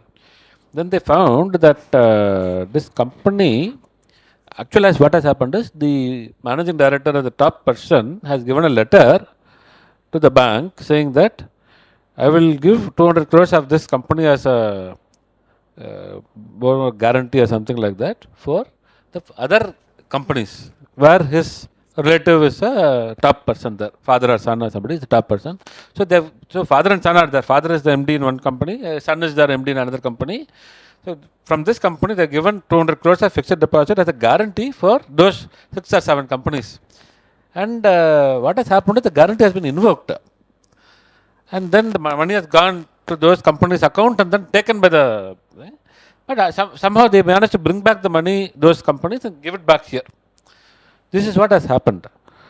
The overall question was... the auditor also has touched upon this in the review reports, in September review report, December review report and all. But in the March review report, March audit report has given a clean report. So that itself was questioned by the NFRA. When during the quarter review reports you said that some information did not come, because of that you have qualified, how can you give a clean report? That is one aspect that has come. Another aspect which has come is it was found that in those 2 months when that FD disappeared and then came back and all, no bank reconciliation was done. So I am not concentrating on what the company did. I am concentrating more on what we should do as auditors. So in this case, the very good takeaway is we have to ask our people, is bank reconciliation prepared properly every month? If it is not prepared in a particular month, why it is not prepared? What are type of reconciling entries? And in those days, we call good old days. So we used to re-perform the bank reconciliation. Today, people only take the BRS and review it. Even the article clerk just reviews it. No, we have to re-perform it, at least for 1 month or something. Today, there are enough tools available for you to take the PDF into thing and all those things. So that is something which has a major issue which has questioned by the NFRA here. And here they said this has gone to the related parties. The moment it has gone to related parties, the antenna should come up. Why it has? And second is, why if the bank has sent the money by mistake or something like that, why the bank didn't put it back? Why did the related party run and bring the money here? That means bank has correct. If the bank did not come back to you and say, no, by mistake I took it, I reinstate it. They didn't reinstate it. These people repaid it. So then the auditor should have asked that question, why? So it was a question of the audit approach, audit skepticism, saying that why all these things happened. And the topmost person, there's some investigations also happened. This matter was discussed. And in one place, the company has sent a letter to the bank, why this has happened. But the auditor did not ask what was the reply the bank has given. That never came. Because the reply did not come, he had qualified the review reports, but he did not qualify the final year-end audit report. Because by then the money has come and all those things. They have determined that it is not a fraud. And in that investigation, the top person was not covered in the investigative process because he is not an executive director, he is only a non-executive director, and he does not have check signing powers. NFRA said, no, these are all only substance over form. He is the person who is driving the entire thing. Remote control is with him. Actually, other people are doing it. So we need to take care of this. So this is the sum and substance of this particular aspect. And this person also had given us similar letters earlier in the past also, which the auditors were aware. So in those cases, how did they, even though they put this as a high risk, what type of audit procedures they have done to conclusively get a comfort that this type of scenarios did not occur and all those things. These were the things which were discussed in this particular aspect. Second is when they didn't get that information from the bank. Why they didn't send a direct confirmation to the bank asking them what is the reason? Why are they waiting only for the management to give? So they have to do more substantive audit procedures. And the substantive audit procedures, including getting confirmation, doesn't mean only bank confirmation. Confirmation on the facts, confirmation on query on what has happened. Why the bank suddenly removed the money and sent it to other people? No, the other people gave it back, but bank did not reinstate it. So you could have approached the bank, because in our statutory audit, we should have full access to information. We should have full access to additional information whenever we want. Third, we should have full access to people within the organization, and auditing procedures, confirmation of balance is also there. So these are the things which NFRA had commented that the audit should have improved upon. Though the auditor had put a qualification in the quarterly reviews, but the year-end he didn't put it. That was one aspect, and these aspects also were taken up. Apart from this, that BRS is something which I told you. And there is also an email from the company to the bank saying that they were having an apprehension that the FD will be taken away for something. So that mail was also, they were aware of it. When this investigation was done, the investigative report talked about this mail. They didn't take a clue out of that and ask, what is this mail? Can we get that mail? They didn't ask. So though the matter was discussed in depth, each and every word was not read. So then a mail, something is written in the investigative report. The company has already sent a mail to the bank. The money, they should not take the FD. We have never seen that mail. Call for that mail. Even if it is the prior period, before they came to audit, they can call for it. The scope is open to you. So these aspects were not there. So this is the case study. And promoters were not covered in the audit examination because they are non-executive and all those things. They said, no, that is not the aspect and all those things. So this is in short the case study. And in the investor meeting also, there is a question, was there any document or impression given to the bank that these are charges which are created? That question has come by the investor. It was responded, not by the company. So I definitely can't say that something was given. It was a double negative, limited assurance given by the management. So it was a statement which was just to reply to that question, but it was not a very unequivocal assertion. No, we didn't do anything like that. So that half reply should have again alerted. That means the clue even I am taking today by reading this is the investor questions and all we should read. So we should not see the share price of the company because we should not get, but share price also we should see how the company is, what is the reaction, sentiment and all those things. But we are not supposed to invest or get driven by the share prices as an auditor, independent auditor. But investor questions, how they look at it, perceive it, we should keep those things in mind because it will alert us to a situation where should we do extra steps. The complacency on one side, professional skepticism on the other side will help us always. So that is the message that is coming up from this particular case study.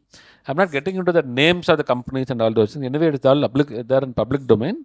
You can if you go through some of these type of case studies, we can take simple aspects in our own thing also. For example, how much of these bank statements, bank payments are made by checks? How much are made by NEFT transactions? How much are made by through the portal, through the mobile phone? Who gets OTPs? These are all anti-fraud controls. If you find that the mobile number is not the CFO's, it's a common mobile number, controls are very, very. So you have to do more substantive tests. Like that, these things has to be looked into. And the major factors which were dealt with in this particular case study. Sriram, let add anything on that which I missed, please?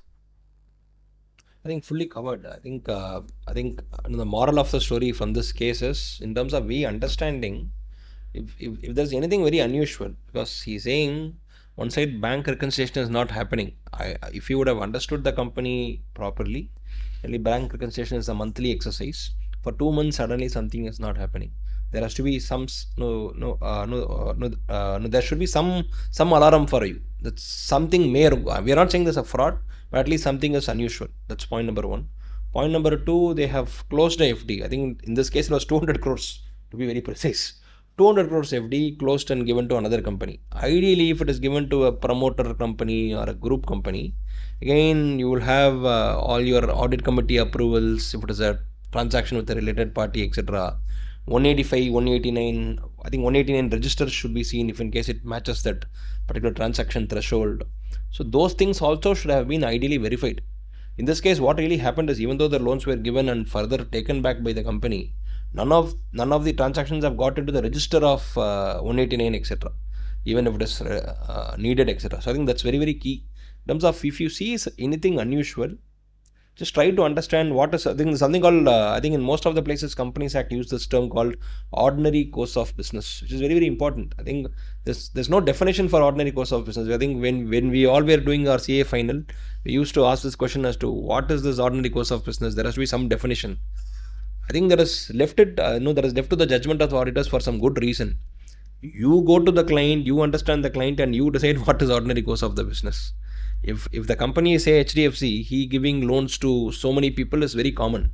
The company is not HDFC. If the company is a normal manufacturing company, he giving suddenly loans during March quarter when there is lot of cash is not common. So that's where this, be very clear about the ordinary course of business and see what is unusual and try to devise your audit procedures around it. I think that's the most important thing. And basic procedures like bank reconciliation statement, sending direct confirmations, sending direct trade. I think net, if you would have sent direct confirmations, if you would have done bank reconciliation, this issue would have been found out. There's no rocket science that is needed for identifying this issue. NFRA would have found out, but there was a negligence also on the part of the auditor here. He didn't do reconciliation for 2 months. He didn't reperform as he was telling. He didn't circularize directly to the banks as he was telling. I think these things are very, very important. And the review of the board meeting minutes, if any of those discussions have happened with, for example, loans getting extended to RP transactions, etc. I think those were the points I wanted to take it up. I think we'll go to the case 3. No. I have about the opinion I have got. Yeah. I can talk about the opinion. Yes. So, Sriram shared with us certain case where the opinions were not appropriate, audit opinions were not appropriate. As you all know, audit opinion is of the following types. They are unmodified, qualified, adverse, and disclaimer. So, if there are no material misstatements in the audit of financial statements and the books of account, you issue an unmodified opinion. And if you come across material misstatements in specific elements, then you give a qualified opinion. And when do you give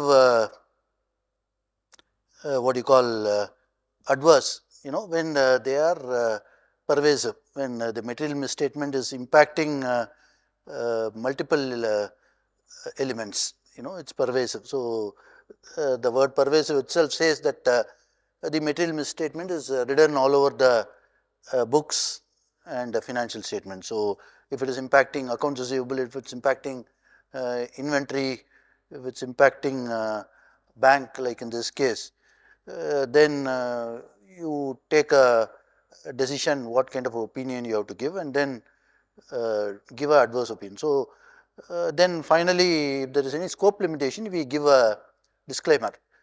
It's easier said than done what type of an opinion should be given. So, a lot of thought should go into the exception we find, and accordingly fit the exception in the logic what is set out in the auditing standard, and accordingly we should give an opinion. So, due care should be taken. NFRA found in this case where the company did not consolidate a material subsidiary. The assets were 19% of the consolidated assets of the material subsidiary, and the liabilities were 29%. So, the auditor had only qualified the opinion. NFRA felt since one material subsidiary itself was left out, it is quite pervasive and not confined to specific elements. So, if you have because how consolidation is done, it's done line by line. So, and if you leave one company itself in respect of all the lines, then not specific element, but the entire element is gone for a toss.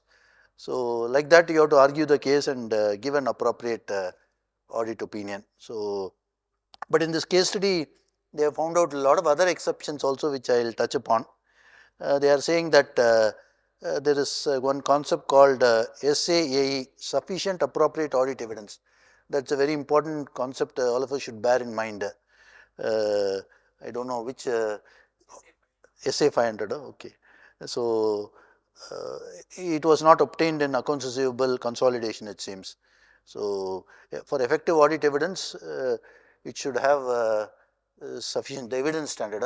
Evidence standard, evidence in order to be effective, it should be sufficient, appropriate, conclusive. And here it says that documentation also was not okay in the file. Para 8, 9, 10 of SA 230, which deals with documentation. There is something called reperformance standard, which Sriram can elaborate later. So, it was not there, it seems, it was not fitting the reperformance standard. And then significant matter was not written. There is a standard which deals that if there are significant issues, they should be written in a formal manner in the audit file. You should write about the background of the issue, you should write about what evidences you collected, what research you did of the accounting standard, what discussion you had with the management audit committee, and then how you sync with the view of the management, how you differ with the management view, and finally, how do you concur with the team's view, and you should write a conclusion about whether the account balance is fairly stated or not. Like that, you have to write a significant matter. That was not there, it seems. And there is some concept called NTE. While testing, they had not taken into consideration this nature, timing, and extent of testing. So, what was the type of test which was done, on what all samples in which all of the quarter, and how much of sample, that was not properly documented. That is very significant, you have to bear in mind. And they had not documented the work, dated and signed and all. These are basic things, but if they are accident, fine, but if it's really intentionally not done, it's a big sin. Even accident is a sin, if we have to conclude on the truth and fairness, we can't have accident. If we have accident and we have missed, the regulators are going to be ruthless in saying that it's not a compliant audit. I think he'll also tell another adage, not documented is not done. So, those are the things we should bear in mind.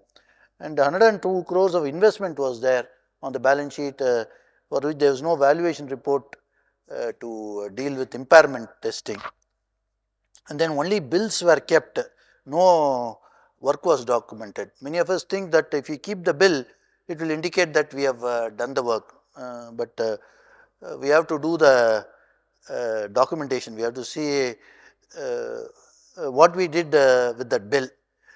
Did we check the GRN with the quantities with the GRN? Did we check the rate with the purchase order? Who approved that bill? Whether the vendors selected was appropriately done?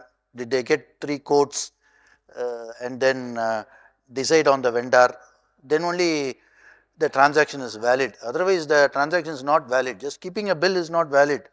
Many times I have difficulty with my articles. I always ask them, guys, are you validating transactions on the tally, or you are just tracing which are recorded in the tally to the bills?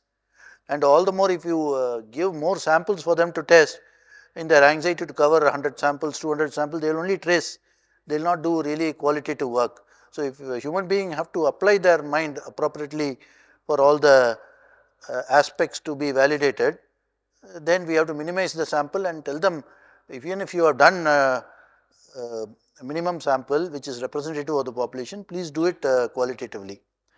So, that is one thing. And various other things they have mentioned about revenue recognition. Revenue recognition is significant risk. There should be a testing strategies around that.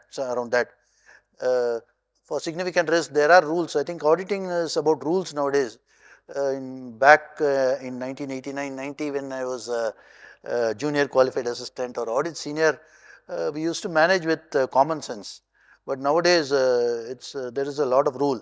If you for testing revenue, first you have to evaluate whether there is control surrounding revenue, whether you will rely on control. If you rely on control, you have to test control.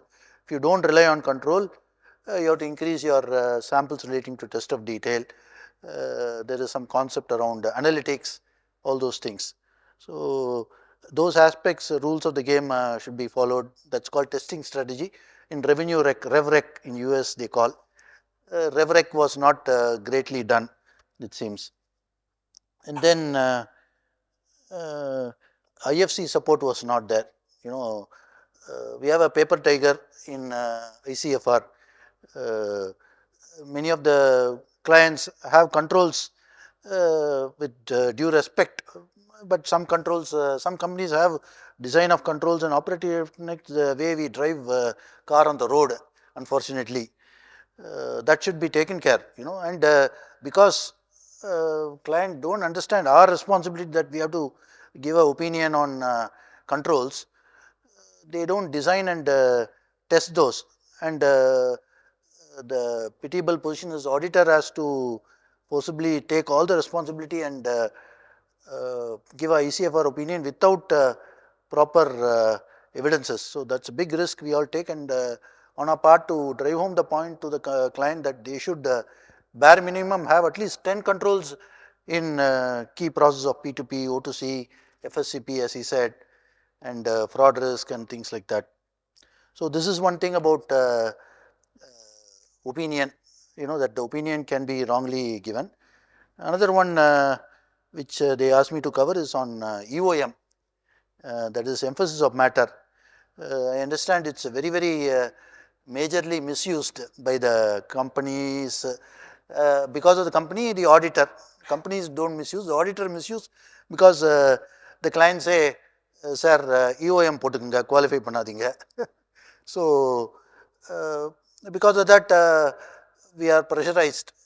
We have to toe a line of EOM, and regulator comes and sees that he says it is not a EOM, it is a qualified or adverse.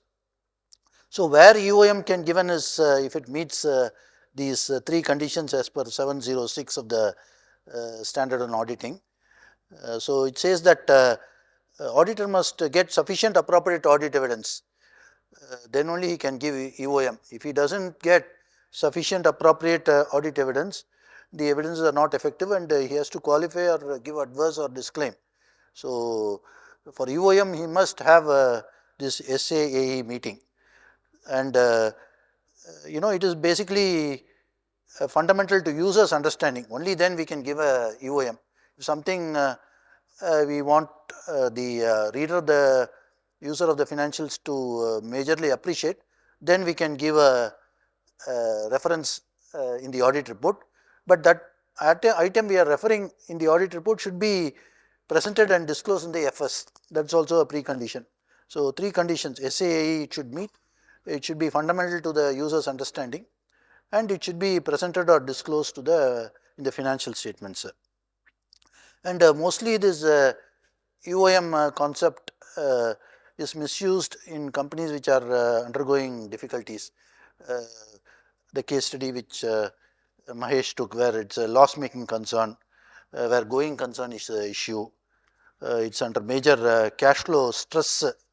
There all you can't just rush and say I'll put a EOM and give, it's okay. What going concern indicators and audit opinion I have matched and saw, it says that EOM can be given only if there is temporary liquidity stress and there is committed funding lines are available and the parent group support legally enforceable.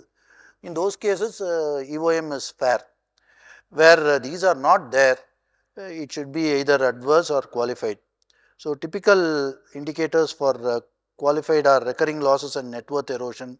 Parent support is there, but it is not in written form, and there is no financial capacity assessment. So, you are not able to assess, or company is not able to give you future profitability to drive home that they will make future profits, and there is heavy reliance on future asset sale without firm commitment.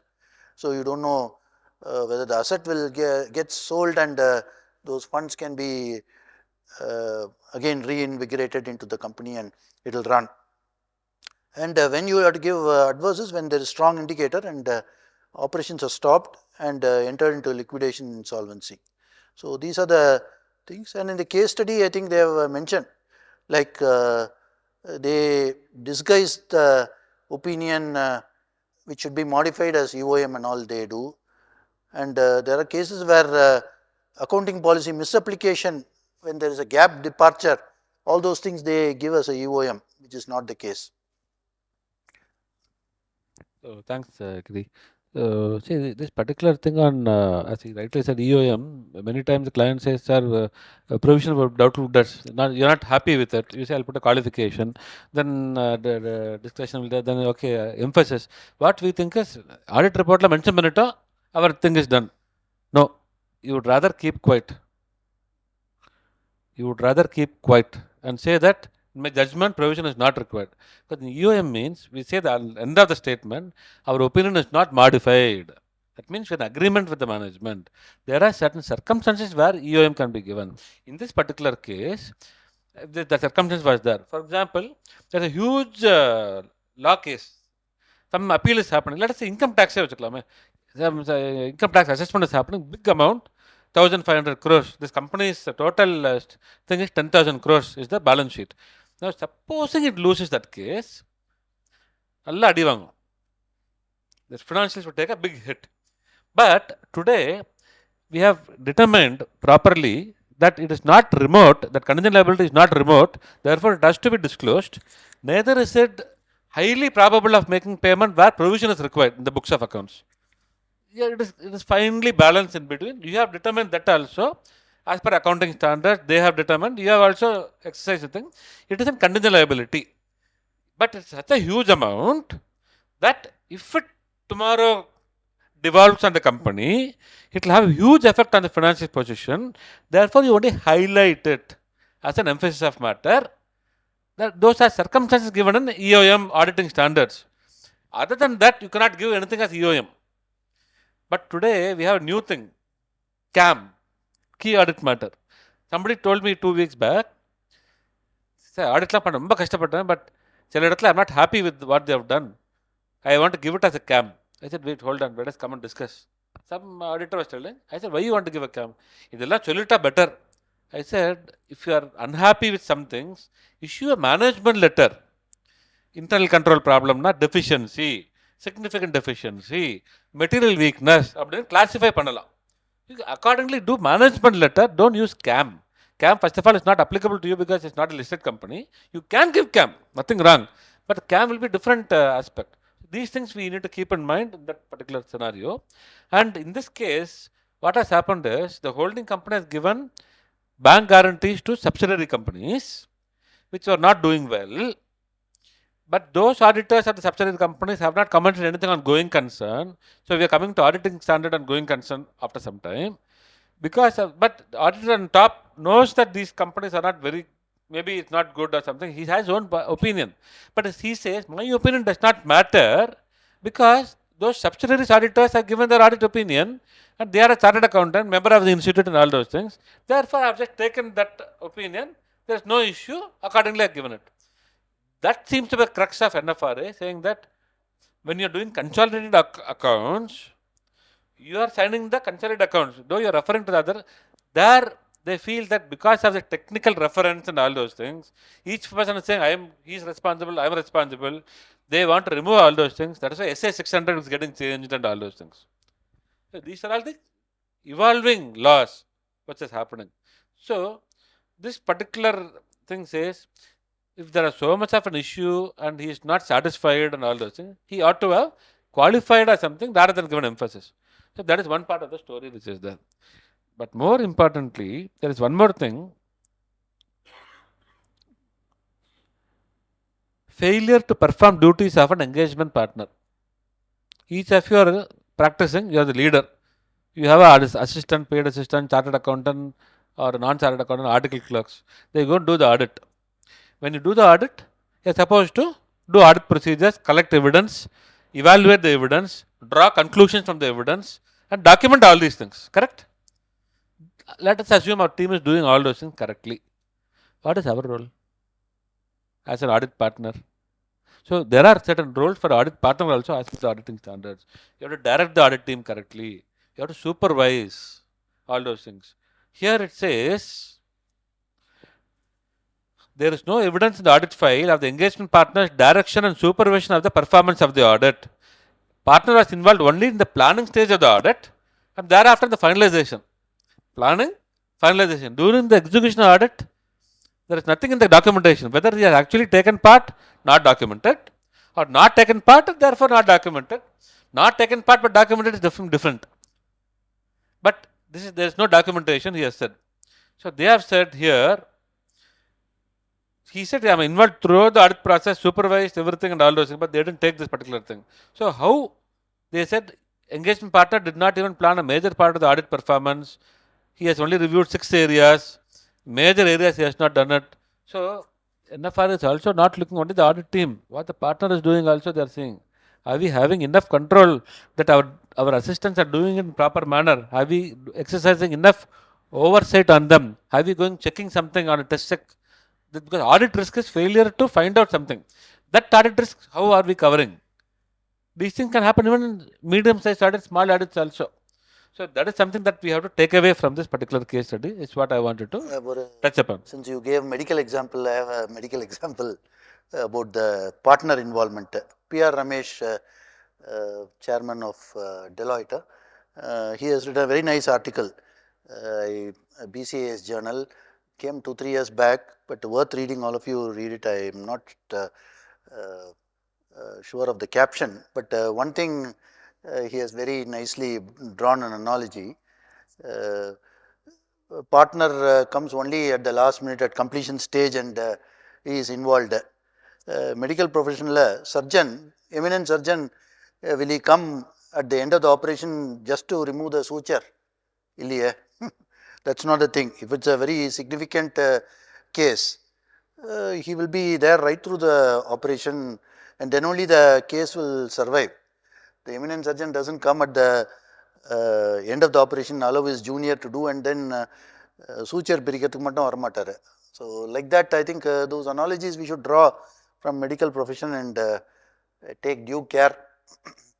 I think in that 2-3 references are given to the doctor profession. So in fact, in this case, what was more alarming was a lot of issues with respect to loans that are given, challenges, etc.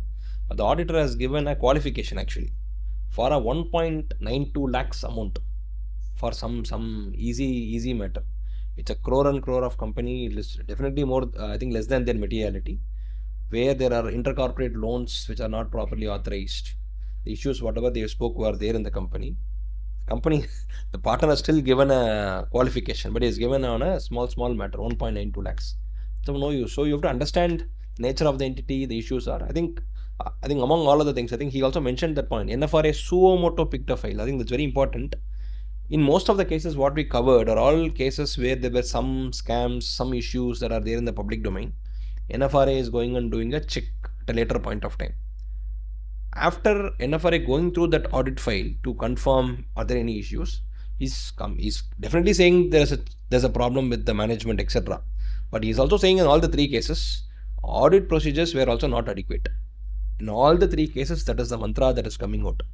So, be it an NFRA client, be it a small client, etc., sticking bare minimum procedures to auditing standards is very, very key. I think if most of the procedures are first followed properly, 90-95% of the issues would get solved. I think that's very, very key. Maybe I'll take 5 more minutes on the related parties. Maybe I'll give you there's some interesting cases that are available in the NFRA NFRA firm inspection reports. I'll make it very simple. So what has happened is, there's a company.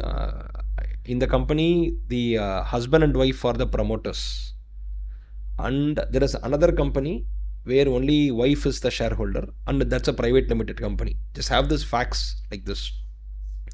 What has happened is, there's an intercorporate investment from this company to this company, all intercorporate loans, etc.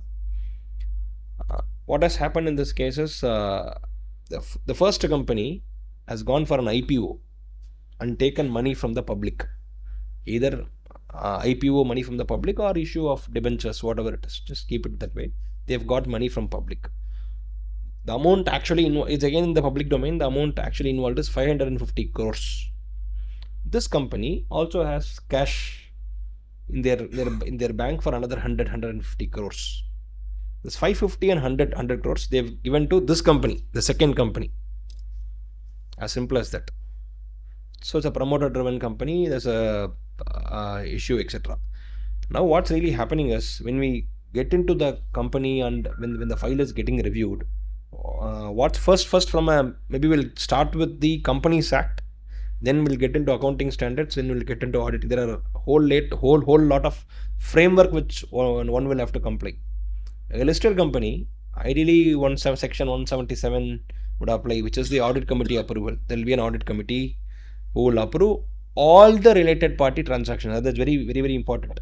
They are allowed to give omnibus approval as per section 1. When I say omnibus approval, it is approving all the transactions together with a particular threshold. I'm using the same terms as per the Companies Act to make it very interesting. That should have happened. So if audit committee meeting would have happened, audit committee minutes would be there. Meeting minutes both are not there in the audit file. If in case such loans or investment has been done by A company to B company, I am supposed to review the minutes to understand the transaction. Well, as he told, we will go and inquire with the company, but we will also corroborate with some evidence, right? Unless audit committee approved, in this case, audit committee has to approve as per 177. That is not there in the audit file. Now, getting back to section 185, says general rule, don't give any loans to directors. As I told in the first case, company A, company B, B, they are directors in that company A, wife is in company B, and net is director only. What is happening is, that company is having all loans outside, taking money of A, taking the money of A from A to B, and they are repaying the loan. So net again 185 also is under violation. No company, no company can give a loan to a director or related party, or there has to be a shareholders resolution with there has to be a special resolution. All these were missing. 185 is also is not in compliance. Now coming back to the NFRA order, what is that they are reviewing? The simple question is, did you understand the substance of the transaction? You are raising money. After raising money, you are giving to a private limited company. It's an IPO. got so much money, 650 crores is not a small number, you have given to him. Did you understand the purpose? As simple as that, no? I think be it Ind AS or your earlier AS, the skepticism word was always there. I think we are using different words and different context. Whether it is in the ordinary course of business, whether it is expected as per the company's business methodology, etc. But net, it is not expected in this company, and they have given to a private company. Among all other things, what the company has done is, for issue of shares, you will have expenditure. Finally, the share issue expenses in company A has been charged to this company. Net, what has happened? Based on the proceeds of the issue, they have given that money to company B, which is privately financed anyway. If the share issue expenses cannot be hit to the other company, it is directly hit in the profit and loss of company A.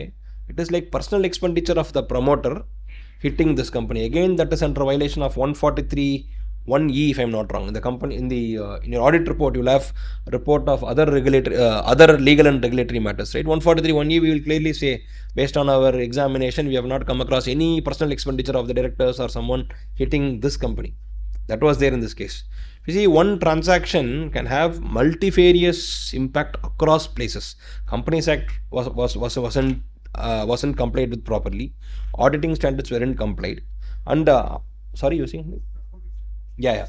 Then from an accounting standard perspective, what is the rate at which the loans were given? Again, the Companies Act says you cannot give anything less than the SBI rate of 3 years, 4 years. There's something is there in the section 185.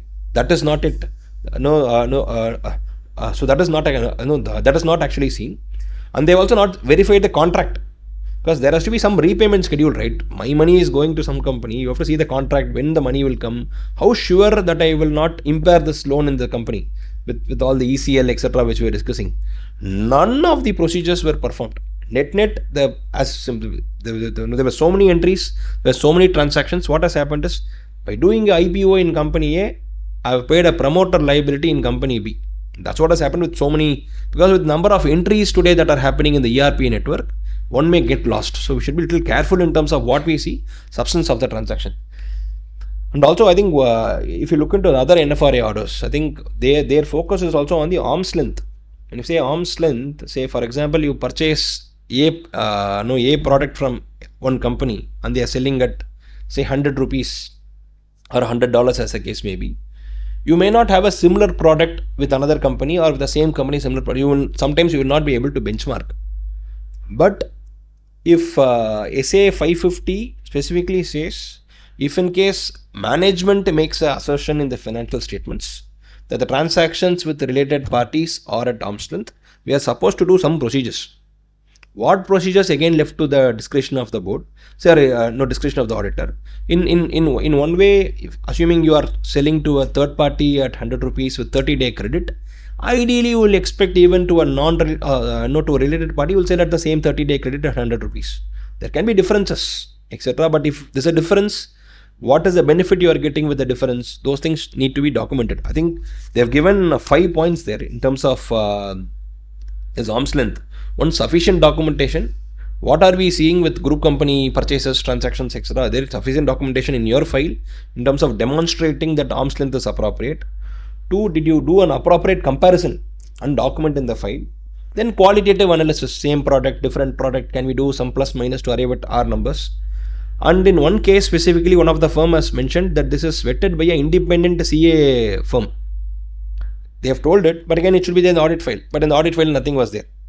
And the last thing is compliance with, again, board meeting rules. If you look into Rule 15 of the company's board rules, it also says when the board present their board meeting agenda, they are also supposed to tell with respect to related parties, how did they arrive at the arm's length in their notice.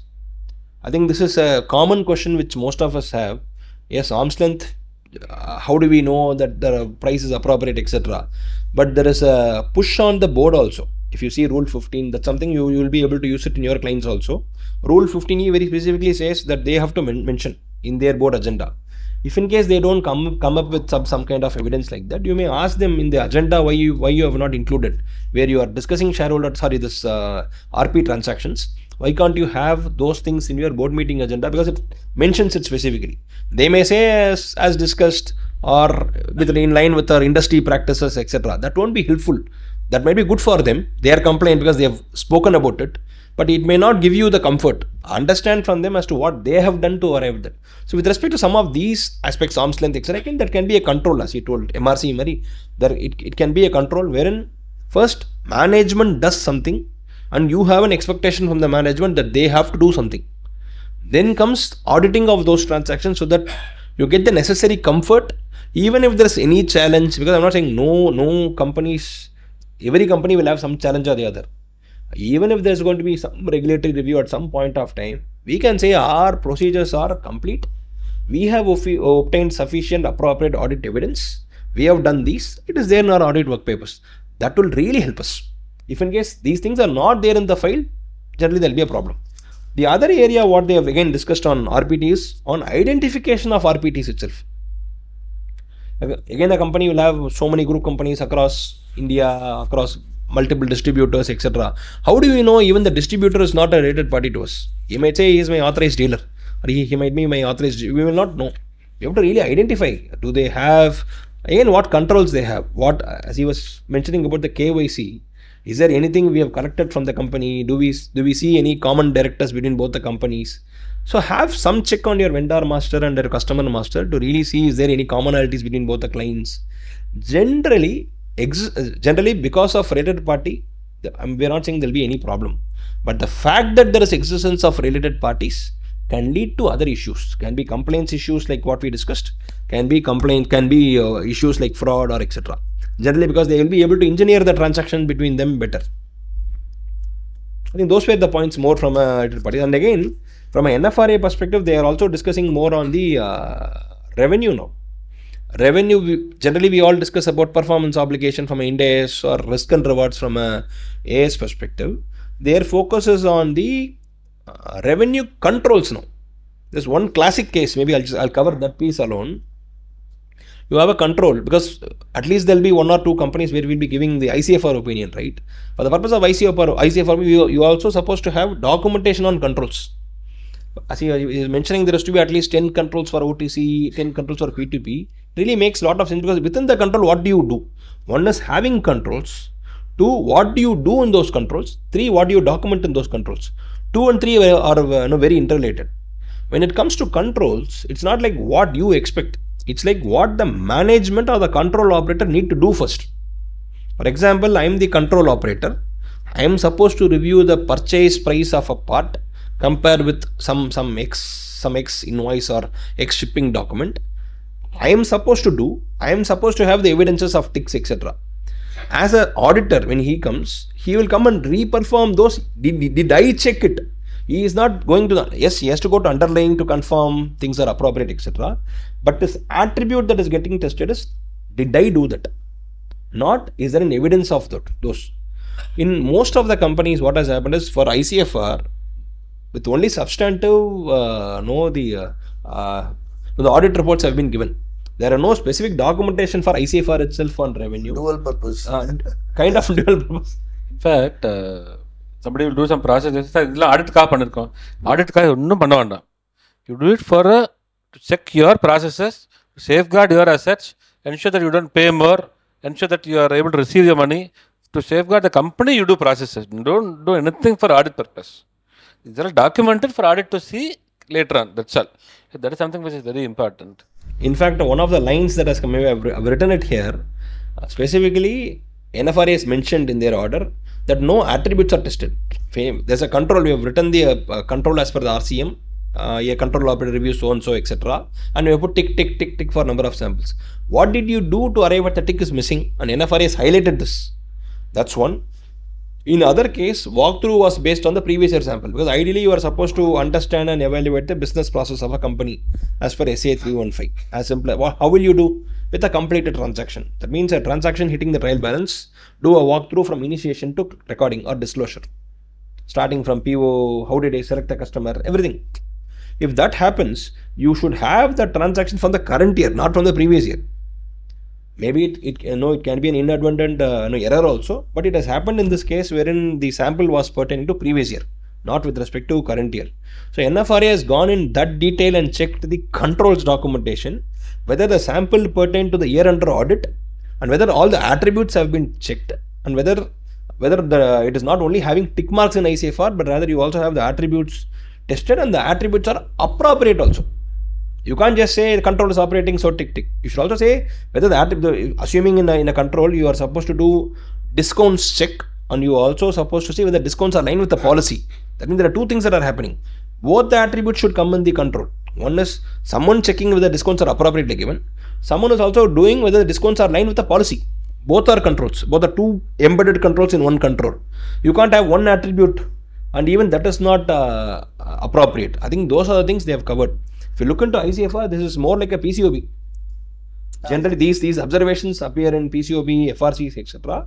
This is also happening. If you read the last 5 NFRA reports, it is again available in the same monitoring and oversight tab which you mentioned. The last section has this. The last 5, you will see all these observations coming in NFRA firm level observations. Yeah, one small point I want to make about BRS, since both of them spoke, and about control. Our firm also was subjected to PCOB review a couple of years back. This client, quite big client, a lot of bank accounts and all that. We had put the best effort. I thought with all our experience it will go like a cakewalk. But then they look at bank reconciliation with a magnifying glass, the regulator, because bank is very, very sensitive area. And in a big company, you will see a lot of transactions which are clogged. There could be unexplained credits and debits and all that. It's a very big company. But we are done sufficiently, significantly. We argued with the regulator that he must not issue a comment and all that stuff.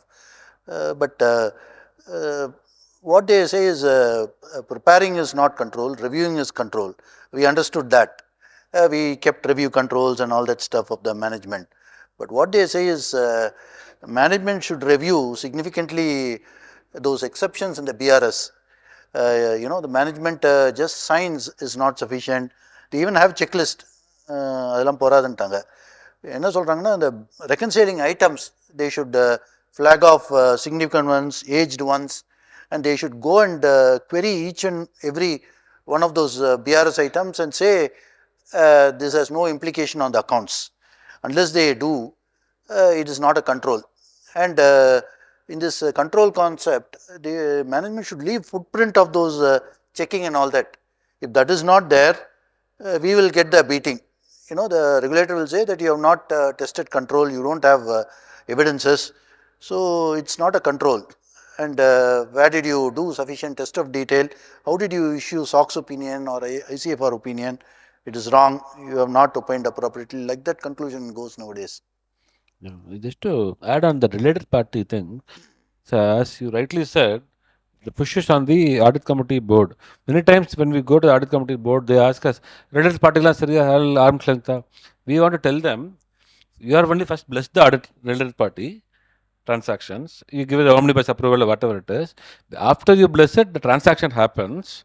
After the transaction happens, only we come to see. So the first thing you have, and SEBI also today, they've got a lot of things on oversight on related party transactions. They want to ensure, and the management should give minimum information to the board directors for approving the related party transaction. Now they have to give a basis of reasoning why the related party is happening. What is the justification for this? The same thing in SEBI can be used in other places also. Similarly, when some company is acquiring another company, they'll pay some money. That money could be higher amount. That will come as goodwill or whatever it is, or intangible asset, Ind AS, all those things. That doesn't matter. What does that owner see in that company to get it at such a high amount? That is what we have to see. I am seeing something here. I am a person, I don't have that particular skill set with me. That skill set, they are doing it, and they are doing 50 crores today. But they have some more potential to do increase. I have a 100 crore turnover company. If that skill set comes here, I can use a skill set in these customers and the 50 crores also will be their customers, I can make it to 150 crores. He cannot do that, but I can do that. So I will pay more and get it. I will not let out that thing. But when I'm an auditor, that thing will come in goodwill. I should know this tattvam. Only then, whether he is able to leverage it and do for his customers with that skill set, increase his earnings and all, you have to see. If it doesn't happen, indicators of impairment comes into picture and all. So the business understanding, all these things is very, very important. This is not related party, but this is a transaction which will become something to related party. It becomes a subsidiary. If he pays more to them without any basis, then there is indication of fraud, because he's paying them. Where does the money go? Does it come back to him? It's a listed company. The MD pays it. We have to see, these are all fraud risk indicators we have to do. We came back to the fraud risk indicators. How to ensure that does not happen? So we have to get convinced. We have to ask some questions in the dark and look into it. That is something which is very, very important. Similarly, 143.1 you talked about. That 143.1 has 6 questions in Companies Act. You don't have to answer those questions unless there is an issue in that. How do you prove that there is no issue? You should have a 143.1 checklist. And not summa checklist ticking and say yes or no. What is the work done for that? Personal expenses or any investment sold for a loss, like that, there are 6 items asked. We have to ask those questions. Our audit team has to ask, get the documentation for 143.1 and say there is no issue, therefore we are not reporting upon it. So all these type of aspects we need to look into. I also like to mention this NFRA findings by WIRC, Western India Regional Council. They have got out a booklet, 100-page booklet on NFRA findings. You Google it, you can get it. 1st January 25 only it came out. NFRA findings by WIRC ICAI in portal. Google. Apart from that, you have quality review board findings. Every year, annual report they give quality review board findings. That is also audit quality. FRRB has brought out 6 books.